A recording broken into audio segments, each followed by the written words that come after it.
Good evening, ladies and gentlemen. Reason, according to objectivism, is man's means of achieving values. And today, as you see around you, we live in a very anti-reason culture. You would expect that that would affect values in every realm negatively. And if you look around you, you see that, in fact, it has. I can point to just about any realm of human existence, and you see the state that it's in today. I don't even have to discuss politics, for instance, or economics. I just have to mention the price of meat, the Democratic candidates, not to say the Republican, or Iran. I don't have to discuss the state of art, culture, and education. I just ask you to read the New York Times book review or see the latest Jane Fonda movie. The same disaster and the same total collapse is true in the field which is the central concern of this course, communication. Communication is the act of making one's thought known to others. That's obviously a consequence, a social consequence. It presupposes the ability to think, to have thoughts which you then want to communicate.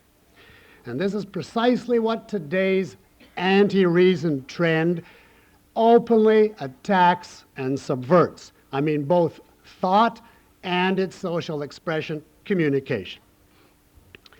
Now you might ask me, where do I see an anti-reason trend today? Although I doubt that this audience would ask it. But I can point it out to you very briefly. Every aspect of reason is under relentless attack and has been for a long time. Reason begins with sensory data, conceptualizes it by means of concepts, using the method of logic in an attempt to achieve objective cognition. Just look at those elements that I mentioned. The senses are routinely attacked as giving us not true reality, but merely reality as it appears to man. Just the human appearances granted our senses. And consequently, sense data, we're told, are subjective. What really would give us reality? Well, according to one viewpoint, ESP, extrasensory perception, which comes in many forms, not only Duke University. Either that form, or you get direct messages from the devil, or from your recollection of your reincarnation of a previous life, or some other non-sensory errant form of mysticism. Concepts I mentioned. Well, we're told those are merely words. They're social conventions. They're arbitrary. There's no such thing as a right or wrong way to use words. We're told everybody does his own thing. And of course, definitions, we're told, are arbitrary. And in addition, on this point, we're told there's nothing so special about words. There's no reason why cognition or communication requires words. The parallel to ESP, so to speak, is ECU, extra conceptual understanding, which takes the form of inarticulate trances, the humming of mantras, a glazed over drug orientation, and so on. Logic, I mentioned, the method of reason. Well, we're told that that is a game like chess. Its rules are entirely arbitrary. You play whatever game you want. Anybody else can play whatever game they want. And we have a whole proliferation of alleged games, non-Aristotelian logics, many-valued logics, and so on, with the idea, therefore, that there is no objective relationship between one fact and another, or one idea and another. Anything goes in any sequence, on any base or no base. And the result of it all, objectivity, is declared to be widely impossible, both with regard to facts and with regard to values, both with regard to what's true and with regard to what's good. We're told that reason, every element of it, as you see, is detached from reality, and therefore reality gives us no guidance, and therefore we cannot be objective. We must go by our feelings. Each of us accepts what's true, quote, for him. When you are no longer guided by reason, you can only be guided by feeling. Your own feeling, or what is more common today, or becoming more common, the feeling of your group, your ethnic racial group feelings. And therefore, we're told each individual or each group lives in a so-called private world which is inaccessible to aliens who don't belong to his group. And we're often told, therefore, logically enough, communication between such groups or individuals is therefore impossible, which of course is true on that view of the human mind. Now, when all of this, and I've just given you a taste of it, when all of this and much more goes through an entire culture, through the whole educational system, the schools, the books, the movies, and all the rest of it, what would result on thought and communication? The obvious example of it would be what passes today for education, the institutionalized illiteracy, often described as the democratic process in cognition. The students don't know how to spell. Of course, they can't define words because words have no relationship to reality. They're arbitrary. At the same time, they're told we have to have some standard sometimes by which to define some things, so you have to accept an authority, which is society, and therefore if society says that the good means altruism, you simply accept that. We're to see students who have no concept of organization, of structure, of order, neither of putting words into sentences, which is grammar, nor of putting thoughts into paragraphs, nor of ordering paragraphs into a logical development. Of course, they regard order or structure as arbitrary because they have been taught that logic is arbitrary. And therefore, you can start anywhere and go anywhere, guided either by feeling and or by the vibrations of what other people project, which detours they expect you to take next. Students have no concept of objective methods because they've been taught that objectivity is impossible. And therefore, it's I feel versus you feel when they disagree with one another, or they're taught it's white English versus black English, all of which is one step away from Aryan science versus Jewish science. Now, if cooking were taught on the premise that cognition and communication is taught today, that anything goes, there's no standards, no rules, no methods, no objectivity, the result would be a nightmare and mass starvation. And the same is true in the realm of thought and communication. We have a generation, a good part of which is proudly inarticulate, which is unable to speak or state its thoughts, and feels it simply necessary to say, like man. Now, a mind of this sort is effectively cut off from this world cognitively, which often doesn't bother it because he feels he's in contact with a higher dimension. In the old days, I mean the days of Plato and Plotinus, you had to do some hard work to find this superior dimension. You had to spend decades studying higher mathematics or mortifying the flesh. Today, you merely exercise your sense of smell. You reach it by sniffing cocaine at one coast or armpits in the other. This is a nonverbal communication that's been the discovery of recent decades. Now, I don't have to belabor this point. Obviously, the attacks on reason have led to a widespread deterioration, not to say collapse, of thought and communication. Now, there's another aspect to this problem. The widespread attacks on reason corrupt not only the tools and methods of communication, but the content. In other words, they attack ideas as such. People are bombarded by ideas that they cannot live by. Ideas which are blatantly contrary to reality, to the requirements of life. Ideas that lead to immediate destruction if you took them straight, if you took them literally. We're told, for instance, reality is simply a social construct, which would annihilate the believer if he acted on it in the face of an oncoming truck. You know, of course, what would happen if people acted on altruism literally. Now, given a bombardment of anti-reality, anti-reason, anti-self, anti-life, If that is the ideas people are taught, they come to conclude you cannot take ideas seriously. Because if you do, you cannot live. Therefore, ideas become in people's mind merely woozy approximations. People do not expect to take them literally or to act on them consistently. The whole field is simply outside of the realm of science, accuracy, or reason. And if I can quote one sentence from Galt's speech, which is very relevant here. A moral code impossible to practice, a code that demands imperfection or death, has taught you to dissolve all ideas in fog, to permit no firm definitions, to regard any concept as approximate and any rule of conduct as elastic, to hedge on any principle, to compromise on any value, to take the middle of any road, unquote.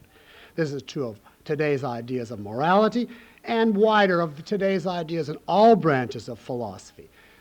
They have had the effect of leading to contempt for ideas as such. Therefore, in regard to ideas, people's idea is spill out something or other when you talk about them. Some kind of verbal slop, some kind of bull session of hot air. You don't have to say anything literal. You don't have to be exact, objective. After all, this is only ideas. Now, the only hope to counteract all this would be a new pro-reason philosophy. But one result of this widespread attitude is to make the anti-reason viewpoint today self-perpetuating, self-reinforcing. Because there are three kinds of people in this regard. One is the kind effectively wrecked by today's schools, the you-know, passive, inarticulate type.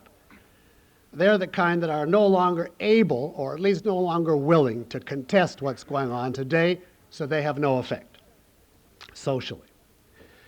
Then, secondly, there's the kind who are better than that, but who try to preserve their sanity by escaping from ideas. They drop the field of ideas more or less completely and go into a field which they think is safely outside of the realm of today's chaos, such as engineering, business, science. They try to delimit their thought to what they regard as the objective realm, but of course by that means they are no threat to today's entrenched ideas. They resign from the battle. They offer no challenge to it.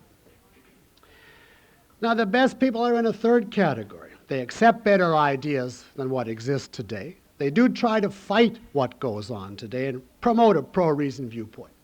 But most often, these people too are undercut. They're hampered with regard to thought and communication.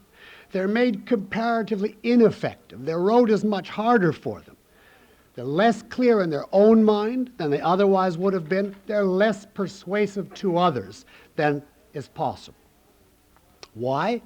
Well, partly because they absorb the modern subjectivity in many ways unknowingly.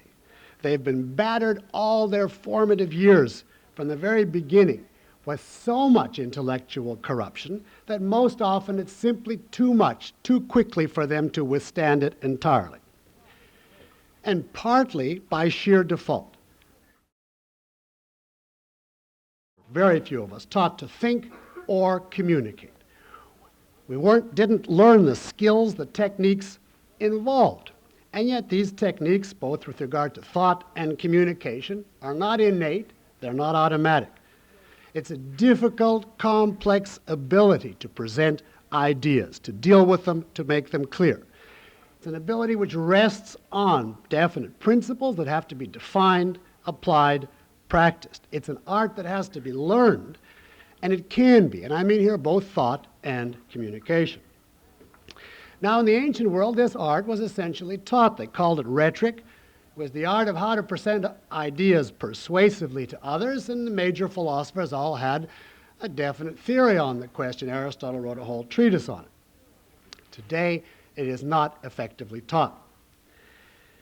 The future of the world depends on the spread of the right ideas, and that requires that the advocates of those ideas understand them clearly in their own mind and then can communicate them effectively in whatever form is appropriate, whether in a drawing room discussion where it's appropriate or to your child if he asks you whether there's a God, or to his teacher if he celebrates UN Day in grade 3, or on a paper if you're a student at school, or to your ladies' club when it meets, or in a letter to your editor, or to Congress, or whatever. All of these are the practical daily means by which the world is changed and saved. Saved if what you present is correct.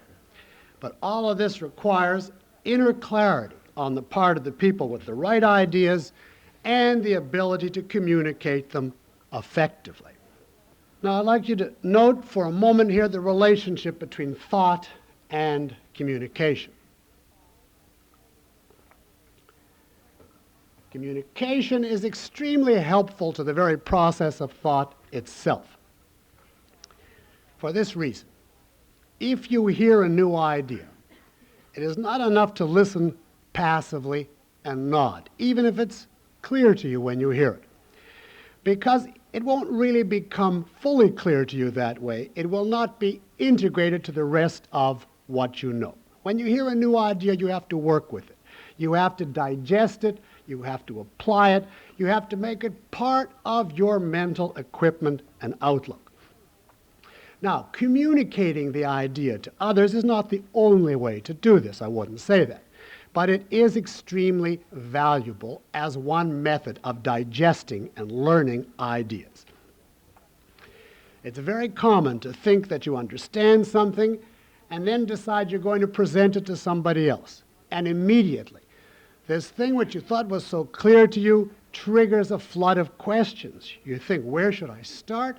What does this really rest on? What depends on it? What does it depend on?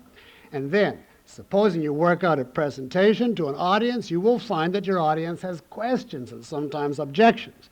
Now, sometimes they are irrelevant, but often they are helpful. They will point out aspects or implications that you hadn't thought of. Now, in my own experience, I have often found that I do not really understand something clearly until I try to give a formal presentation of it to others. In fact, the greatest selfish value of teaching, in my judgment, is the clarity that it induces in the teacher's own mind.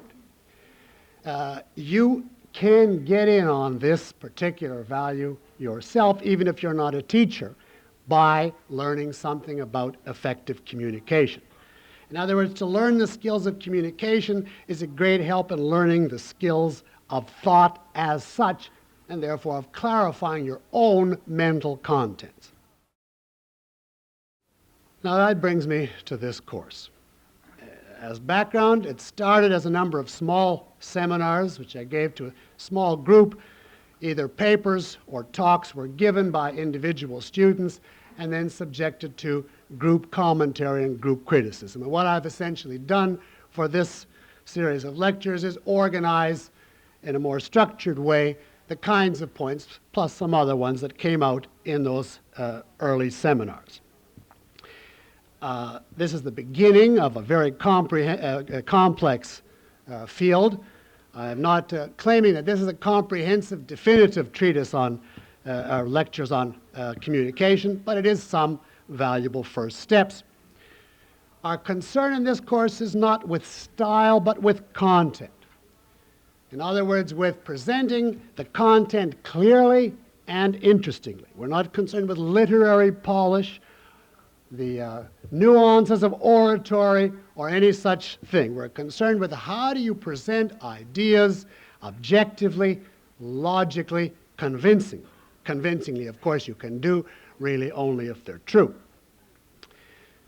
I said we're concerned with the communication of ideas, particularly philosophic ideas, because that's what's crucial for today's world, and in particular objectivist ideas, because I want our exercises in part to serve the additional purpose of helping to refresh or expand your knowledge of objectivism. Some of the things that we say will obviously be more broadly applicable to any form of communication, even a declaration of love. But most of it is going to center on what is required to present ideas. And we're going to focus on three areas: writing, speaking, and arguing. I'm going to devote lectures 2 and 3, and then 9 and 10 to writing. 4 and 5 to speaking, 4, 5, and 6, rather 3 to speaking, and 7 and 8 to arguing. In each area, I'm going to ask for volunteers. I'll say more about that before the break this evening. Now, this course is titled Objective, not Objectivist Communication.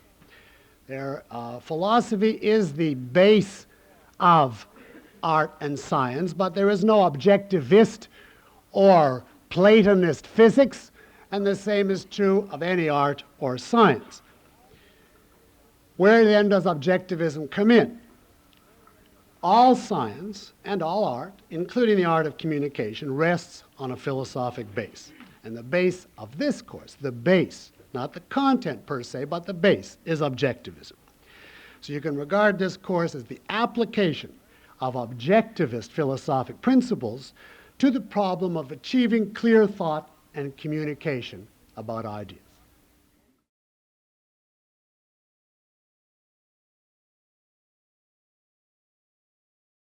Now I assume you are motivated, and so I'm going to plunge in.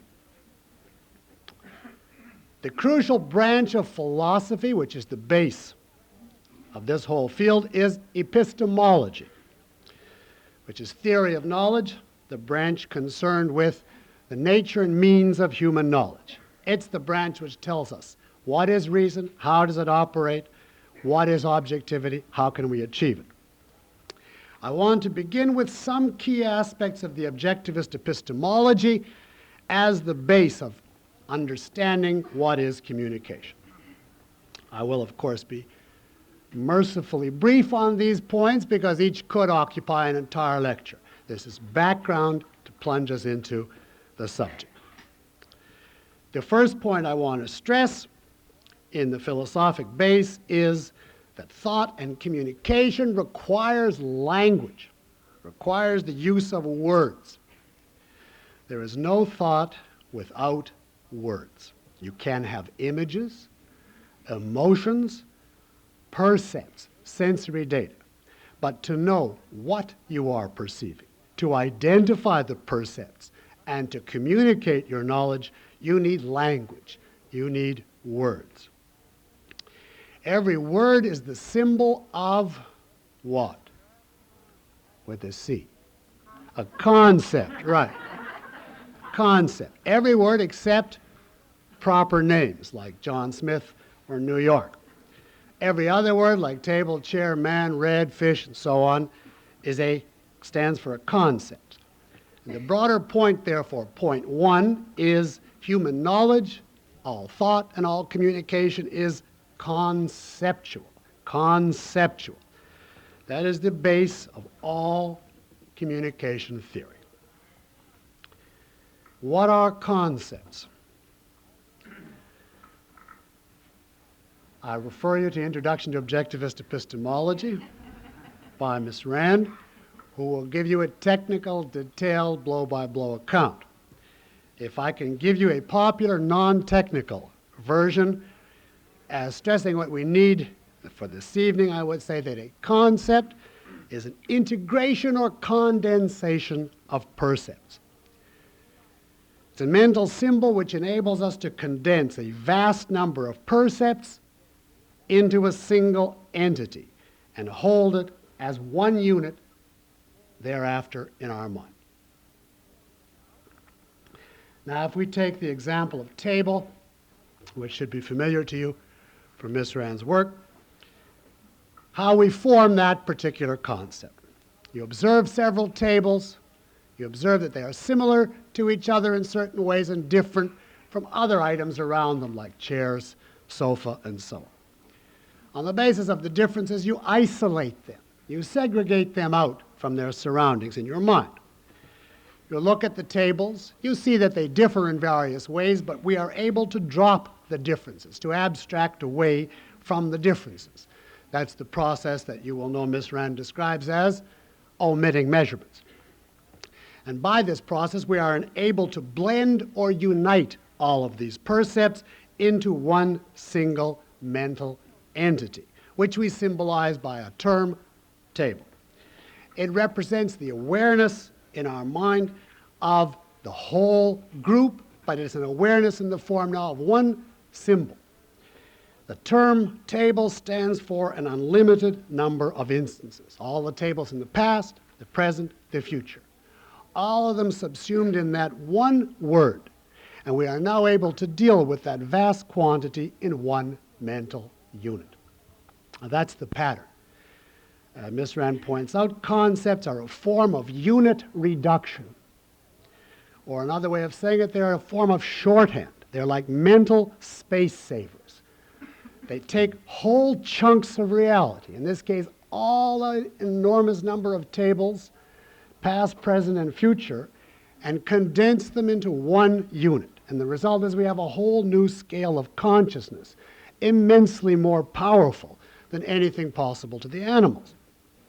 Because of this condensing ability, for instance, we can apply the knowledge we've learned in just a few cases to all the members of that field, and thereby get to know universal principles, scientific laws that would be impossible to animals. Now, animals may perceive the same original concretes that we do, but they can't unite them into a whole. They can't deal with that scale of information. They can't conceive it. Consequently, they're reduced to passive observation.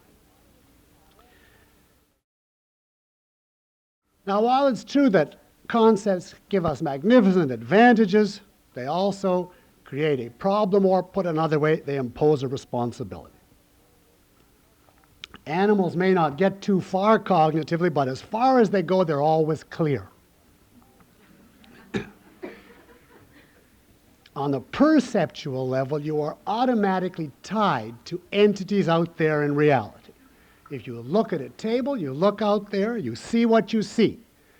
It's sharp, it's delimited. I'm leaving aside, as I see someone wondering, cases where there are fog, but in the normal case. There's no effort required on your part as an adult, no steps, no work. You or the dog or the cat, whichever, looks and sees that it's sharp and clear.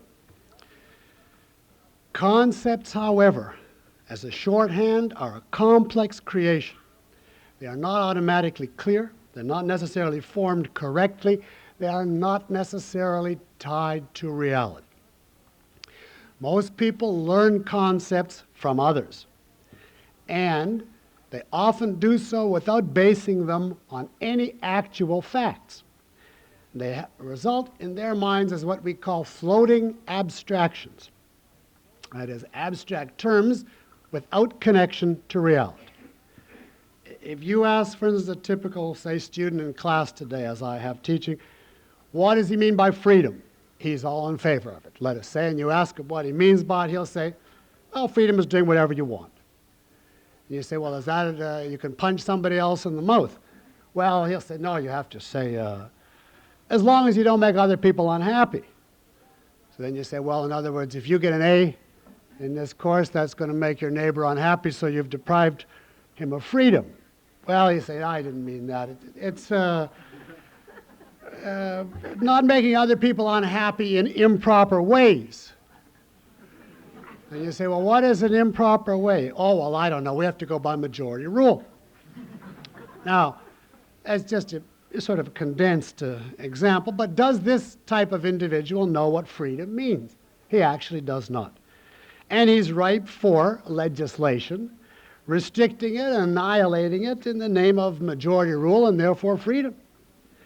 Now, in his mind, and in most people's mind who are in this category, freedom is not an empty noise. It's not like triddle. It's just sound devoid of anything. It has a tenuous connection to something. There are some images, maybe as a visual image of a body racing down a beach without fetters. He has an emotion, one or two examples, a positive connotation, but he does not have a concept actually subsuming a number of instances integrated by some essential. And of course, he cannot think clearly with such a concept or communicate. To say what you mean and to know its implications, in other words, to mean what you say, has to be achieved. Or put it another way, to acquire clarity in your own mind in the use of concepts And understandability on the part of others is not a given. And just the same way that a lens in seeing has to be focused, so does it in thinking. Now, in seeing, it's given to you automatically. In thinking and communicating, it is not. It has to be maintained by you. Clarity, which really means an unbreached tie to reality. When clarity to your listener, therefore, means that at each point he sees what in reality you are talking about. Clarity has to be achieved by definite, specific techniques. That is inherent in a conceptual consciousness. Now, you may think all that's required is, well, define all your terms. Of course, definition is important. If this student had a definition of freedom, the one I just quoted, he'd be ahead of the game. But definition is not the only technique or method.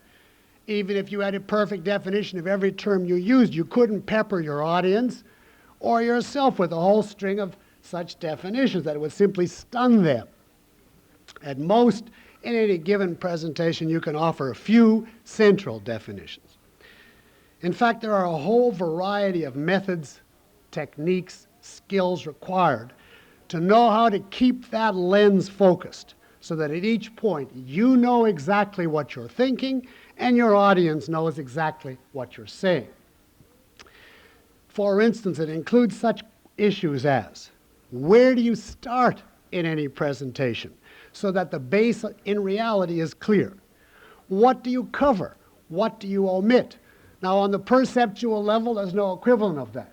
You can see something in your path and turn and see something else and turn back, and it doesn't interfere with the clarity. Each step is clear.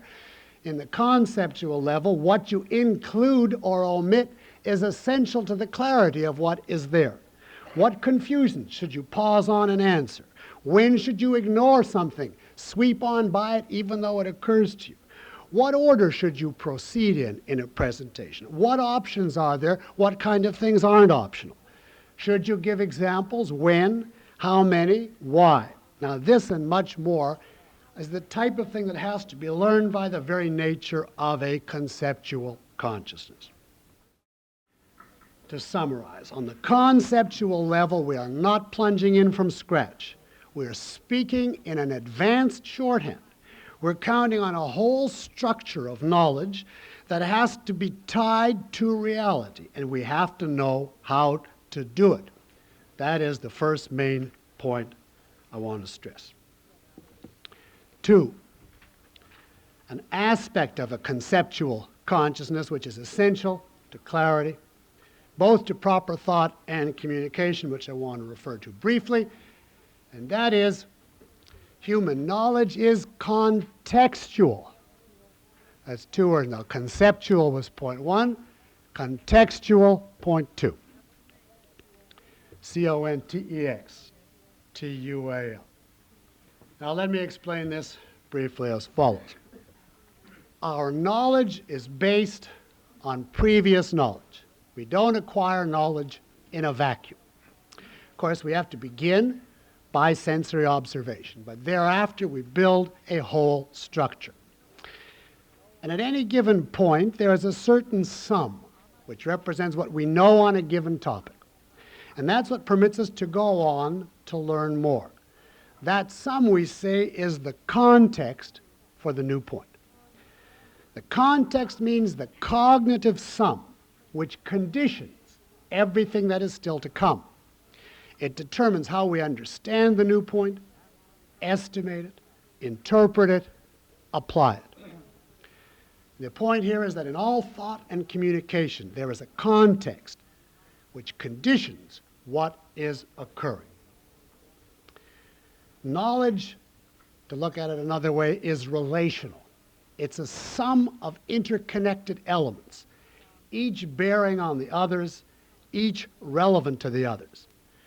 Knowledge is not a mosaic of independent, disconnected pieces. Contrary to religion, our knowledge is not a series of revelations, each a kind of separate, disconnected thunderbolt, which you have to accept apart from its relations to any other revelation or to anything else you know. Human beings have no way of dealing with ideas except by relating, connecting one item of knowledge to the rest, to the context. In a vacuum, we can do nothing. Now you can see very easily the role of context in human thought, knowledge, communication very simply. Suppose you arrive in the middle of a lecture. A speaker is up on the front and he's delivering something or other. You get in the middle and you sit down, and the first sentence you hear is, all human beings have a right to life. And your neighbor turns to you and says, wonderful, do you agree with him? Now, you will see immediately, obviously you believe that men have rights, but you do not know what has conditioned this statement. You do not know what the context is. And depending on the context, this statement can have enormously different implications and significance. For instance, if it's made by a follower of Jefferson, that's one thing. And in that sense, of course, objectivism would certainly endorse it. But suppose it's made by an advocate of socialized medicine who has just made a speech about if you don't have medical care, your life is threatened and rights become meaningless. In that context, it takes on a completely different significance. Suppose it's made by an anti-abortionist who has given an implicit definition of life as applying to the fetus or the embryo, or by a pacifist who has implicitly equated war as an assault on life, or by an advocate of opponent of capital punishment. Now, there are many, many different contexts in which, by the time a person gets to this particular statement, it takes on an entirely different significance or implication. The context profoundly conditions how it will be interpreted. And you have to ask and know, what is its framework? Where does it appear? What affects how I'm going to interpret, analyze, apply it? What is the context? Now, to look ahead for a moment to how this would apply to communication, you're going to have to know your audience's context. What do they know? What do they come to your talk or paper with? What ideas will govern their interpretation of what you say? What errors do they bring that might confuse them? What obvious points that they already know that you'll simply bore them with if you repeat? All of that and more is part of their context which they are bringing to your presentation, and that will certainly have effects on what you should include. And it will also affect the organization of your material. The essence of a good structure is that each point you present paves the way for the next. In other words, creates the necessary context so that what's coming next will be clear and understandable. That's a point we're going to develop very soon. So, knowledge is conceptual, and it always has a context. Now, point 3. There's a metaphysical principle. Metaphysics being, as you know, the branch of philosophy which studies the nature of the universe as a whole. Principle of metaphysics that I'm sure you all know that I want to stress here is, first defined by Aristotle, the law of identity. A is A. Everything is something. It is what it is. It is definite. It has a nature. It is something specific. To put it another way, everything which exists is limited. There is no such thing as an infinite quantity, an infinite number of attributes, because infinite means a quantity without any specific identity. This, by the way, if you're a newcomer, according to objectivism, applies as much to space and time as to every other aspect of the universe. A is A. Everything is limited. Now let's apply this to epistemology. Consciousness, too, is limited. It, too, obeys the principle that A is A. Now, this is not an insult to consciousness. This is inherent in the fact that it exists. Everything that exists is something specific, so is consciousness. It can only deal with and hold so much. Now, we call this point informally the crow-epistemology, C-R-O-W. That's an informal way, but it's an easy way to refer to this, and I will throughout the course refer to this as the crow epistemology. So let me explain briefly why it's given this name. An experiment with crows was conducted. It's described in Introduction to Objectivist Epistemology, and I'll tell it to you briefly. In this experiment, if one man came to a place in the woods where some crows were gathered, the crows would hide, and they wouldn't come out until the man left. If 3 men came, they would hide, and if 2 left, they still wouldn't come out. They knew that 1 was still there. But if 5 men came and then 4 left, the crows would come out. In effect, as to put it in human terms, the crows figured many came, many left. So it's safe to come out. Now, you see, the crows could distinguish and hold only up to about 3 units. They could, in effect, grasp 1, 2, 3, but after that, they couldn't hold a further number of units in mind. So their arithmetic, so to speak, if they had one, would be 1, 2, 3 lots. Now, the point here is that some kind of limitation, in principle, is true of every kind of consciousness, not merely of crows. Human beings, for instance, are maybe better off than crows. For instance, we could retain an awareness at one time, let's say, of 6 objects. We're speaking now perceptually, without counting, without concepts. But there's a limit for us, too, after a certain figure. When it reaches, for instance, dozens, let alone hundreds, you simply cannot distinguish or deal with such a number of units in one frame. Not perceptually. Your mental screen, so to speak, is limited in what it can hold in any one frame. Any consciousness is finite. It has a specific scope of material that it can deal with, and only that much in any given frame. A is A. There's only a limited number of units, therefore, which a consciousness can hold before it at any one time. Beyond that number, the content simply becomes a blur. The mind cannot encompass it or take it in. By the way, it's against this background that Ms. Rand explains one of the crucial functions of concepts, which is that they enormously broaden the scope of the material that we can deal with precisely by condensing a vast number of perceptions into one new whole. They reduce all vast number of percepts of a given type into one new unit, the concept, which subsumes all of them.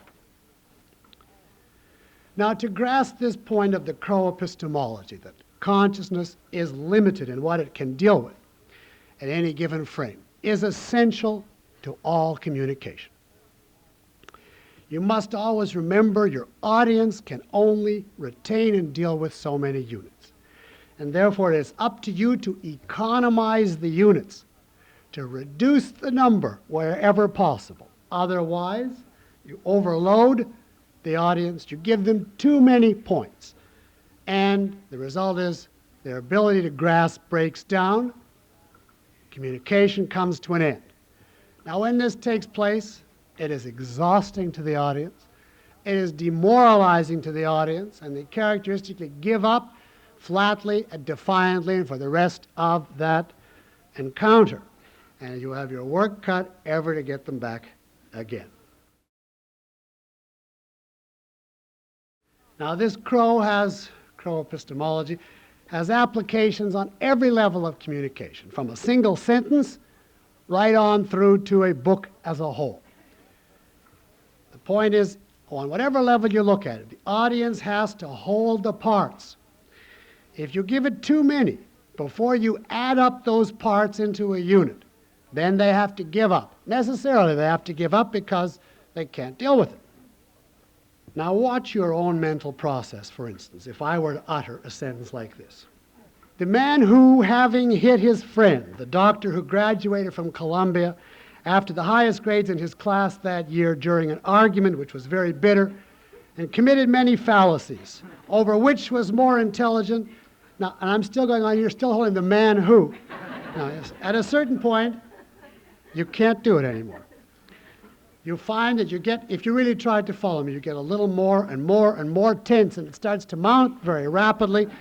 There's only a very optional range. At a certain point, the mechanism snaps. And you say the mental equivalent of what the hell and tune out. Now, that is the crow asserting itself, the crow epistemology. It wouldn't make any difference if the wording was the clearest you could imagine, the context was perfect, the audience was passionate. Wouldn't make any difference. It cannot retain it, and therefore communication is over. Now, you may say no one does such a thing in real life. I take 1 minute to read you a sentence from the world champion on violating the crow epistemology. Now, this has to be deliberate because it couldn't be accidental. I'm going to read you the first sentence that my eye lighted on at random when I opened the Critique of Pure Reason in preparing this lecture. This is only one sentence which begins with a capital letter and ends with a period.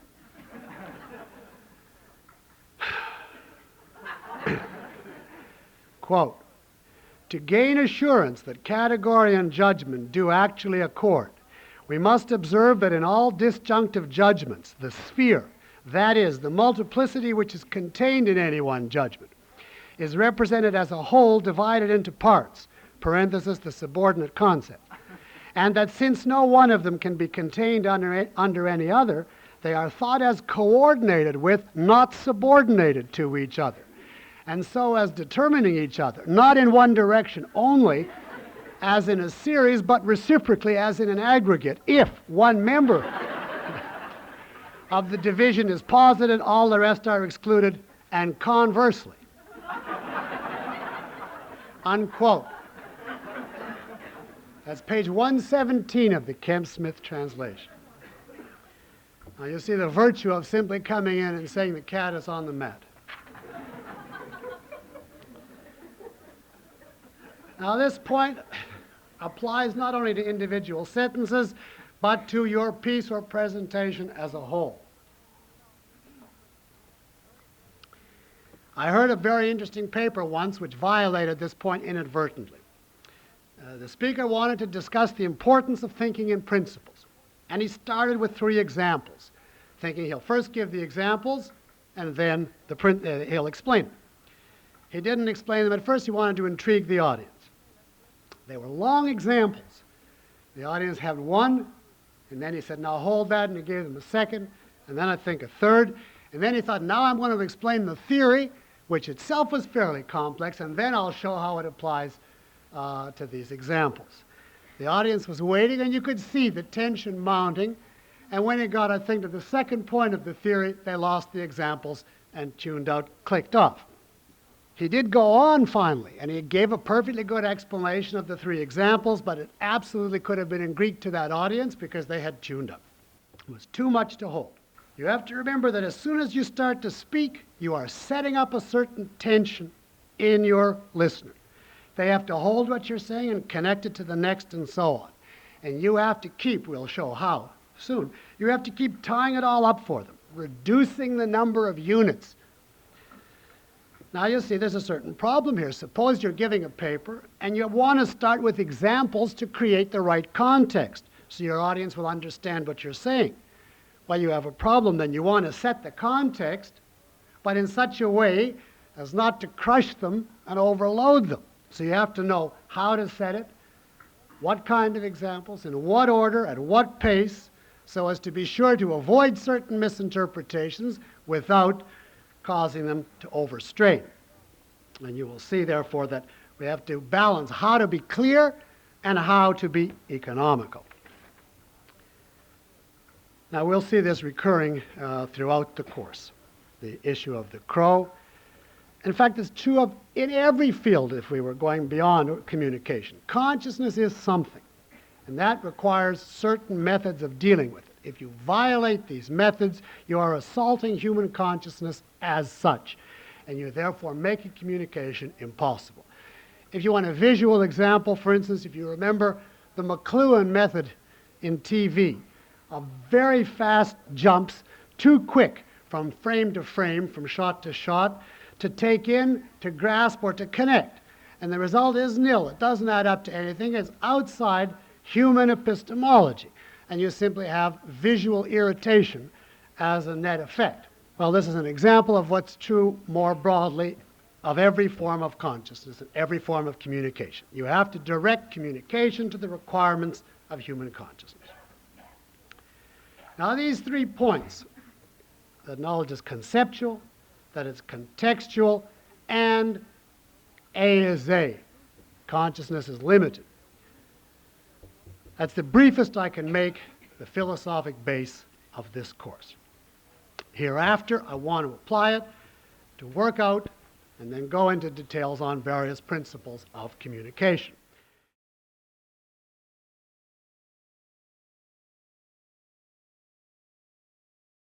Now I want to turn to several general principles or methods of effective communication, which are based on the philosophic points made earlier.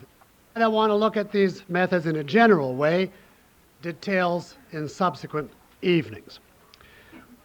For the most part, these are elementary, widely known points, but I want you to see why they are necessary on the basis of the kinds of philosophic issues we've already indicated. Knowledge as conceptual, as contextual, and the Crow epistemology. Now, let me say that the Crow issue applies to the way you hear this course also. If you try to get down everything and hold it all in mind as you write each sentence or deliver each sentence to someone else, your mind will break down because there'll be too many points. You will simply paralyze yourself. Therefore, what I suggest is you take in what you can, and when you go to actually address someone or write something or argue, focus on the content. Don't in that moment try to hold the content of what you're doing plus 6 proper methods of doing it, or you'll simply paralyze yourself because you too have only a limited amount that you can deal with. So take this in mind in listening to what I'm saying. Bear this in mind. Also, one other preliminary point. There are a great many options in applying these methods. They are broad principles that I'm considering this evening, not concrete rules. Therefore, there are many, many different ways of using them. It's roughly analogous to if I were in philosophy lecturing you on ethics, I would say you should have a productive occupation. But that leaves open a wide range of possibilities. It excludes being a bank robber and a dictator and a few other things, but it includes many possibilities. And the same is true of the principles we're going to be discussing this evening. Or let me put it another way. It is not true, if you're working on an article or a speech or whatever, that the absolutely perfect version of that already pre-exists in some Platonic dimension, with every single example, formulation, and so on all worked out, and that you are trying to reach that pre-existing one concretely perfect article. There is no such thing as a Platonic super realm, including no such thing as the perfect article in another dimension. You could take the same theme to the same audience and deliver it in a great many different ways, each perfectly legitimate. They would differ in their form, in their emphasis, in many different attributes. They would keep the same essentials if they were all good. And you have to keep in mind, therefore, that there are many options in the field of presentation. We are speaking of broad principles within that framework, and please always remember that.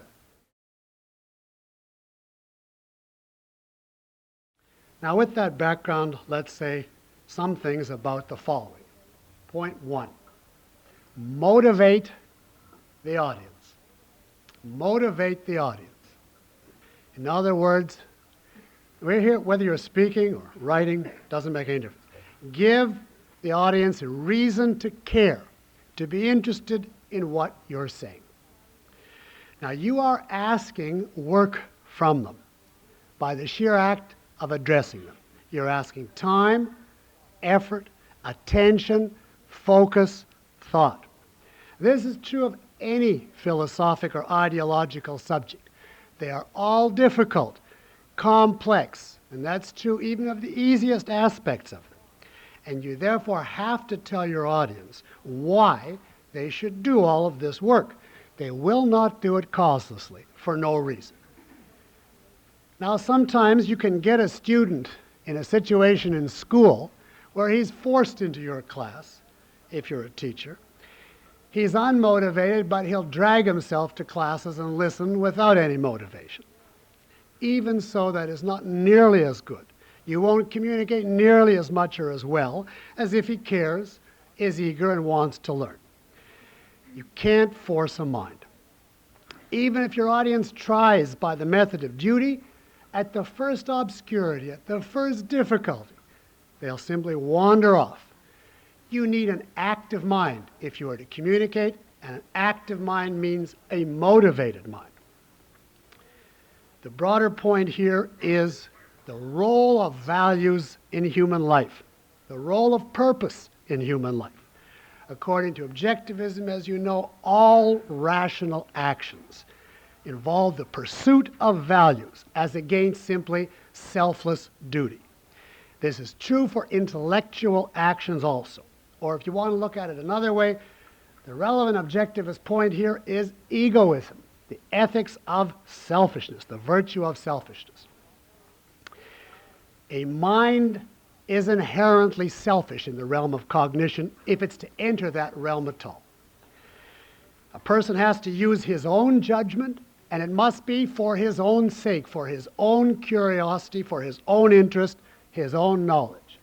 You cannot think nor ask people to think selflessly. Therefore, in some terms, you must show your audience why your talk or point advances their values. You have to attach your subject to what they care about so that they see that it'll benefit them to follow you. Now, all of this is particularly true today, given people's skepticism about the realm of ideas. People are profoundly disillusioned with school and college. They associate ideas with boredom, useless talk, and time wasting. And you will find that this is true of your audience, and you have to combat it. You have to show them that you are different.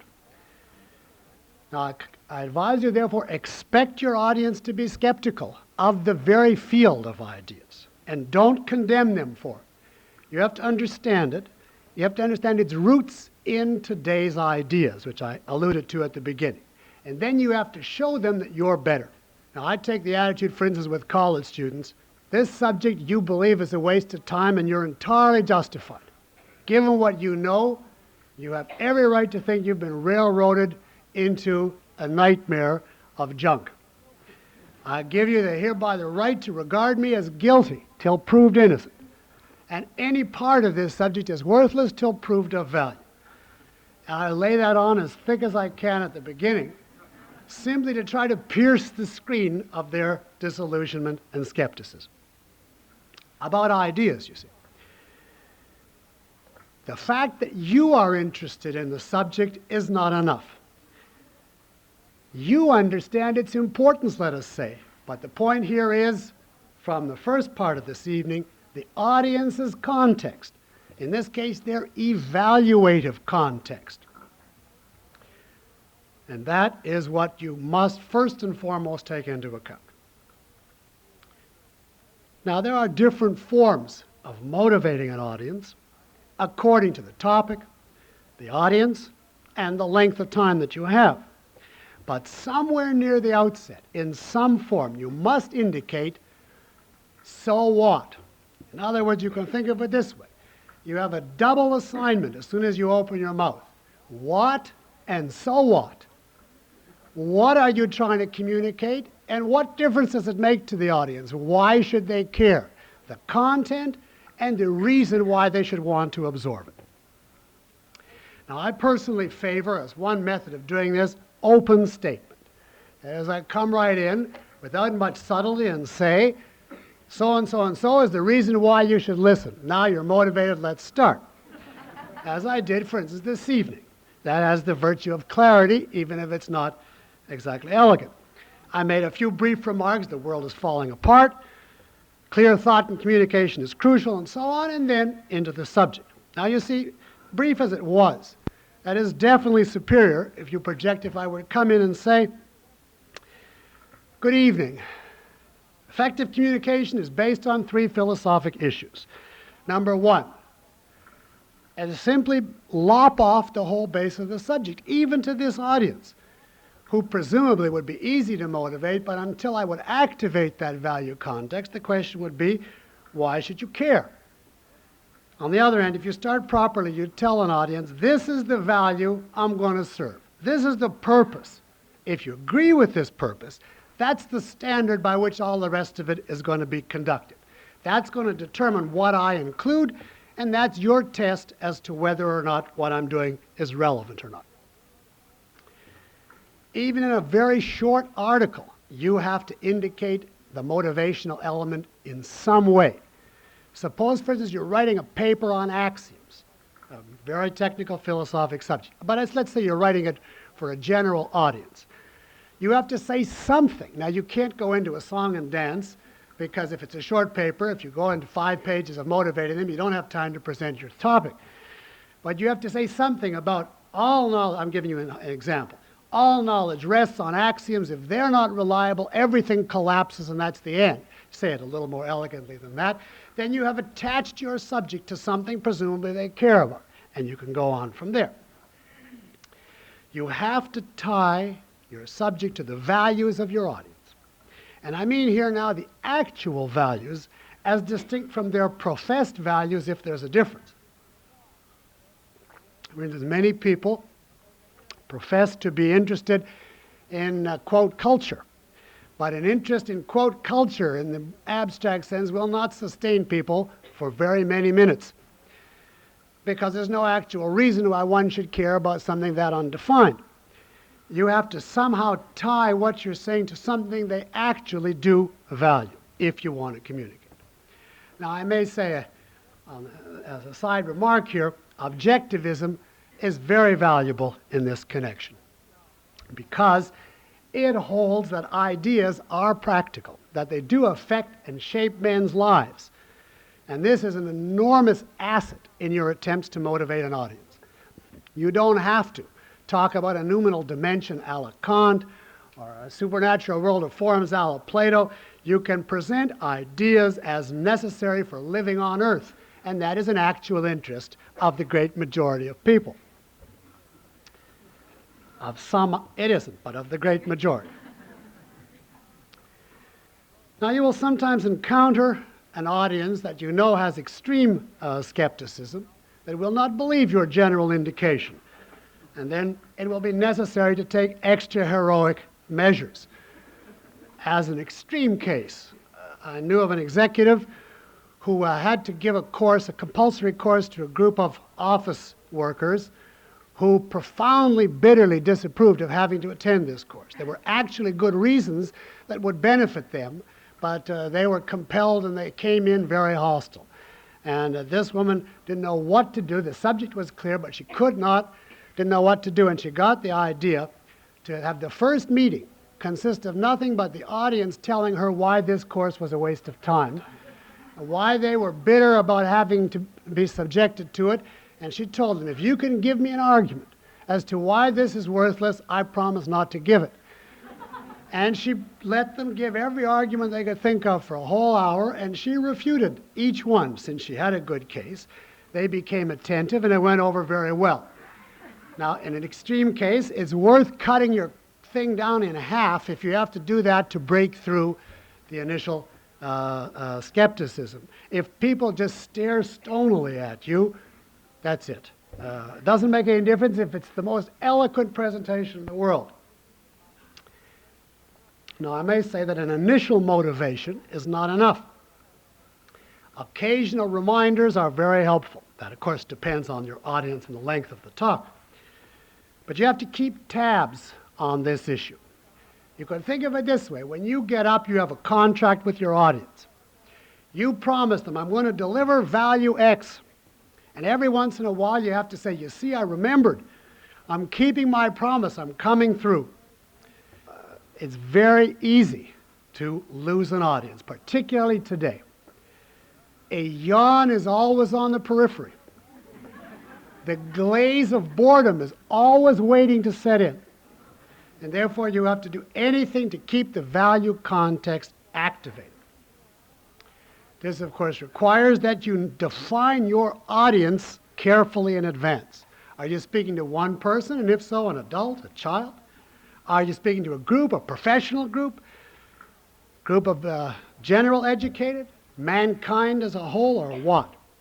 Are you assuming a professional interest or not? What can you expect from this particular audience? What do they know about the subject?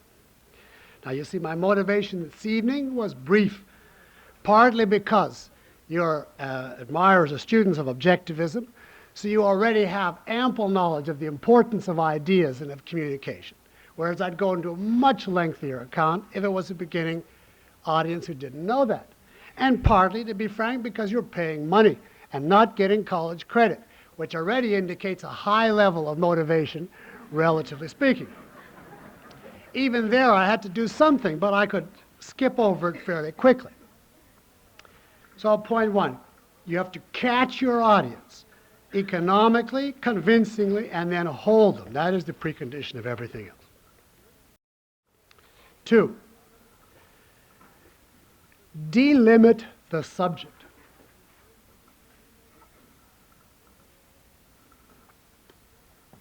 A is A. You cannot cover everything about any intellectual topic. Selectivity is necessary on any project. This is true whether you are writing a telegram or an encyclopedia. All knowledge is interconnected. If you tried to tell the total, I mean the total, all, about any one point, you would have to tell the total about everything. In other words, you would have to communicate omniscience. Even about this table, if you wanted to tell me everything about it, that would include the last details of physics and forces and molecules and so on. But this is particularly obvious in intellectual and philosophical issues. Suppose you wanted to give a talk on the virtue of honesty and you decided you're going to give the full presentation. That is to say, every single point that could be possibly made or relevant to explaining honesty. What would you have to include? Well, of course, you'd say honesty is departing from reality. What's reality? You'd have to go into that. Well, you perceive it with your senses. Well, are the senses valid, etc.? And you'd say, well, in telling a lie, your mind abdicates control. And the question would be, well, do you have control? Does man have free will, etc.? And what about white lies told to benefit other people? Well, is altruism good or bad? What about people who say, well, mankind is too stupid to know the truth, you have to lie? Are they necessarily stupid? What is human nature, etc., etc.? Now, that's just a taste. 10 volumes wouldn't cover everything you could ask with some plausibility about telling the truth. Knowledge is a total. Whenever you present a point, you are extracting one element, one topic, one theme from that total. And therefore, there is always a vast amount that you have necessarily left unsaid and uncovered. And this is true even in a book, even in a long book. Now, when I was younger in college, I used to do school papers. I used to, you have to write 10 or 15-page papers, and I used to think, oh, how great when you finally get out and can write a book. You don't constantly have to select one out of 15 crucial points. You can say everything. Well, of course, I'm doing a book now and have been for years. And I found I have to be just as selective, or if not more so, and that if I put in all those points that I never could get in the school papers, it is so much that I, let alone an audience, can no longer retain the theme of the book. By the Crow epistemology, it's too many units, too much material to hold. In other words, I learned and I advise you to, you have to give up the idea that you will say every last word on a given topic. Or put another way, some people have the idea of the impregnable presentation, by which they mean every conceivable objection will be answered, covered, taken care of in advance, and therefore they're 100% safe. They have the unanswerable presentation. Now, it is impossible. What you can do, if you do it well, is choose the essentials, the main point, in principle, assuming a certain context, but you cannot do everything. Now, some of you will feel, therefore, vulnerable, because you'll feel, well, if I leave something out, the audience is going to descend on me and tear me to pieces. Now, the only effective answer is don't write for the kind of audience that is going to do that. You have to assume a rational audience. With the irrational, you cannot communicate, convince, or argue with. Now, here I mean the irrational, not the ignorant or the mistaken. An audience is necessarily ignorant of what you're presenting, so that's not a point against them. And they may very well hold mistaken views, and you may have to correct it. But by an irrational audience in this context, I mean, in effect, a hostile group that is out to distort what you say, tear apart without any basis, change context on you, switch terms, throw around authorities, spew emotional venom, etc. In other words, exactly what people project when they say, but my paper isn't impregnable. You cannot do anything with this kind of audience. Whatever answer you give, they'll simply throw out further distortion, further objection. A rational audience is concerned only with what the objective requirements are of the subject. It understands that you have to delimit. It doesn't expect the impossible, only the essentials. What you have to do, therefore, in advance, go over your topic and decide what are the essential points required in reason to cover this subject. And you can list possible elaborations, which are desirable if you have the time. But you have to decide in advance, what are the essentials in your judgment that are necessary? And then you set aside all the rest of the material guiltlessly. You have to say and say aloud if you have doubts, I simply can't cover so-and-so. By my understanding, it's not necessary, and I won't cover it, period. Now, we'll be going into more detail later as to how to decide what to include and what to omit. But just to give it to you very briefly, it depends in essence on three factors: the subject, the audience, and the length of time you have available. First, the subject. In any subject, certain points are obviously indispensable by the very nature and logic of the topic. Certain points are the essence of your message, and those, therefore, have to go in with whatever is required to make them clear. This is the bare minimum that you should decide on in advance, so that whatever else is left out, this has to stay in because that's the heart of your message. For instance, if I was giving the objectivist concept of egoism, the bare minimum would be, the really bare minimum, you have to live for your own sake, neither sacrificing yourself for others nor others for yourself, and following the judgment of your own mind, that is, going by reason. I'd have to tie it to reason and the impropriety of sacrifice either way. That would be the bare minimum. Otherwise, I wouldn't even get into existence. What am I talking about? Now, if it was asked on a radio show, that might be all. I could just literally utter that without further elaboration. In an article, a lecture, a book, I can progressively elaborate, go into the philosophic base and the political effects and possible confusions and all the rest of it. But in each framework, I have to know what is the bare minimum, and then be sure I get that much in. Now, with regard to the audience, you have to know what their knowledge and, as we said before, motivation is. And that will affect what you have to include. The audience is relevant. The more they know, obviously, the more you can leave out because they already know it. And on the other hand, the more complex the material you can cover because they won't be baffled or lost when they hear you.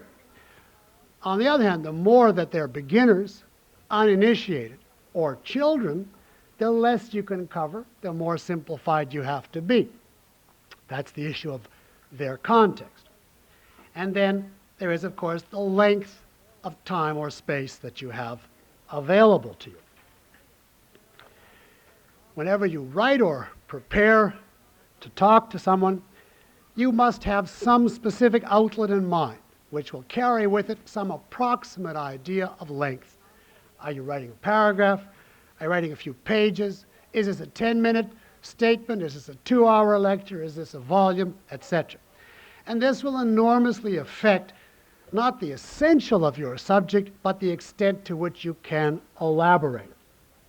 We will see examples later where what you would cover in 5 minutes is extremely different from what you would cover if you have 30 seconds on the same subject to the same audience. In general, therefore, what I would suggest is when you are preparing a presentation, make a list of points that you think are plausible, given a certain audience and time frame. Then decide in advance so far as you can, this is what I have to cover, this is what I can definitely omit. And then you may have an intermediate group of points where you say, well, I'll see how this develops. Maybe I can work some of these in, maybe not. But you have to make a basic decision on delimiting the subject from the start. Otherwise, you can't do anything. So you have to motivate and delimit your presentation. 3, organize the presentation logically. Now, we're going to elaborate on this next time, illustrate it in connection with the West Point talk, so I'll make just a few general remarks. To have a logical structure, your presentation must be a series of points or steps, each resting on, coming from the preceding, each paving the way for the next. That's a very general statement of what we mean by a logical structure. You have to pick some appropriate starting point, material that will be understandable on its own terms to your audience, something which will set the basic context and which they can grasp without you saying something else first. And then you build on that start, guided by the theme you're trying to communicate, asking yourself at each step, what would come next? Is there something coming later that I want to prepare the way for? Something that depends on something earlier that I have to get in here. Above all, you have to ask yourself, what does my audience need to know to understand and accept the points that are coming later? And we will see examples where the exact same point, the same words, at one place in a progression will be clear, illuminating, convincing, because it's been prepared by the preceding context. Whereas the same sentences, which were so eloquent at one point, put in a different position will be arbitrary, confusing, unconvincing. You have to organize your material so that you create the necessary context, preparing the way for each new point as you go. Now you know that when you list in brief form the main points that you're going to cover and their order, that's called the outline of your work. And what I'm saying here is simply you have to be able to defend your outline logically. You have to know why you choose this particular order. It is not enough to say, well, point 1 is the one that occurred to me first. Is it a good starting point? Or does it depend on something else? Now, on this as on all the other points, there are many options. There's no such thing as one mandatory order. But there must be a reason for your order. For instance, to make a very simple example, I can say, I love you, let's get married. That's a structure. It's the cause, then the effect. Or I could say, let's get married, I love you. That's the effect, then the cause. And it also is a logical structure, and in some contexts it might be preferable, simply shock value. But I couldn't say turnips taste good, let's get married. Because the sheer juxtaposition sounds that the marriage has something to do with turnips and becomes therefore baffling and confusing. So there are options within limits. For instance, you can give a general principle first and then give examples. Or you could give examples and then give the principle. That we'll see is the so-called inductive versus deductive organization. Or you can give a shocking conclusion first and then explain it, or vice versa. Or if you're giving history or narrative of events in time, you can use chronology. Or maybe you're simply doing a survey of art and you can't think of any reason why you should cover music before painting, or the vice versa. You can then say, let's look at art in no particular order. And that is then your order. But there has to be some defensible framework. And defensible means you observe the logical connections of your subject matter and the context of your audience. Now, it's a good thing to have surprises, shock value, mystery. Do not equate this point with the necessity for deductive or geometrical presentation. It is not necessary to say point 1 from which I deduce point 2, point 3, a la Euclid.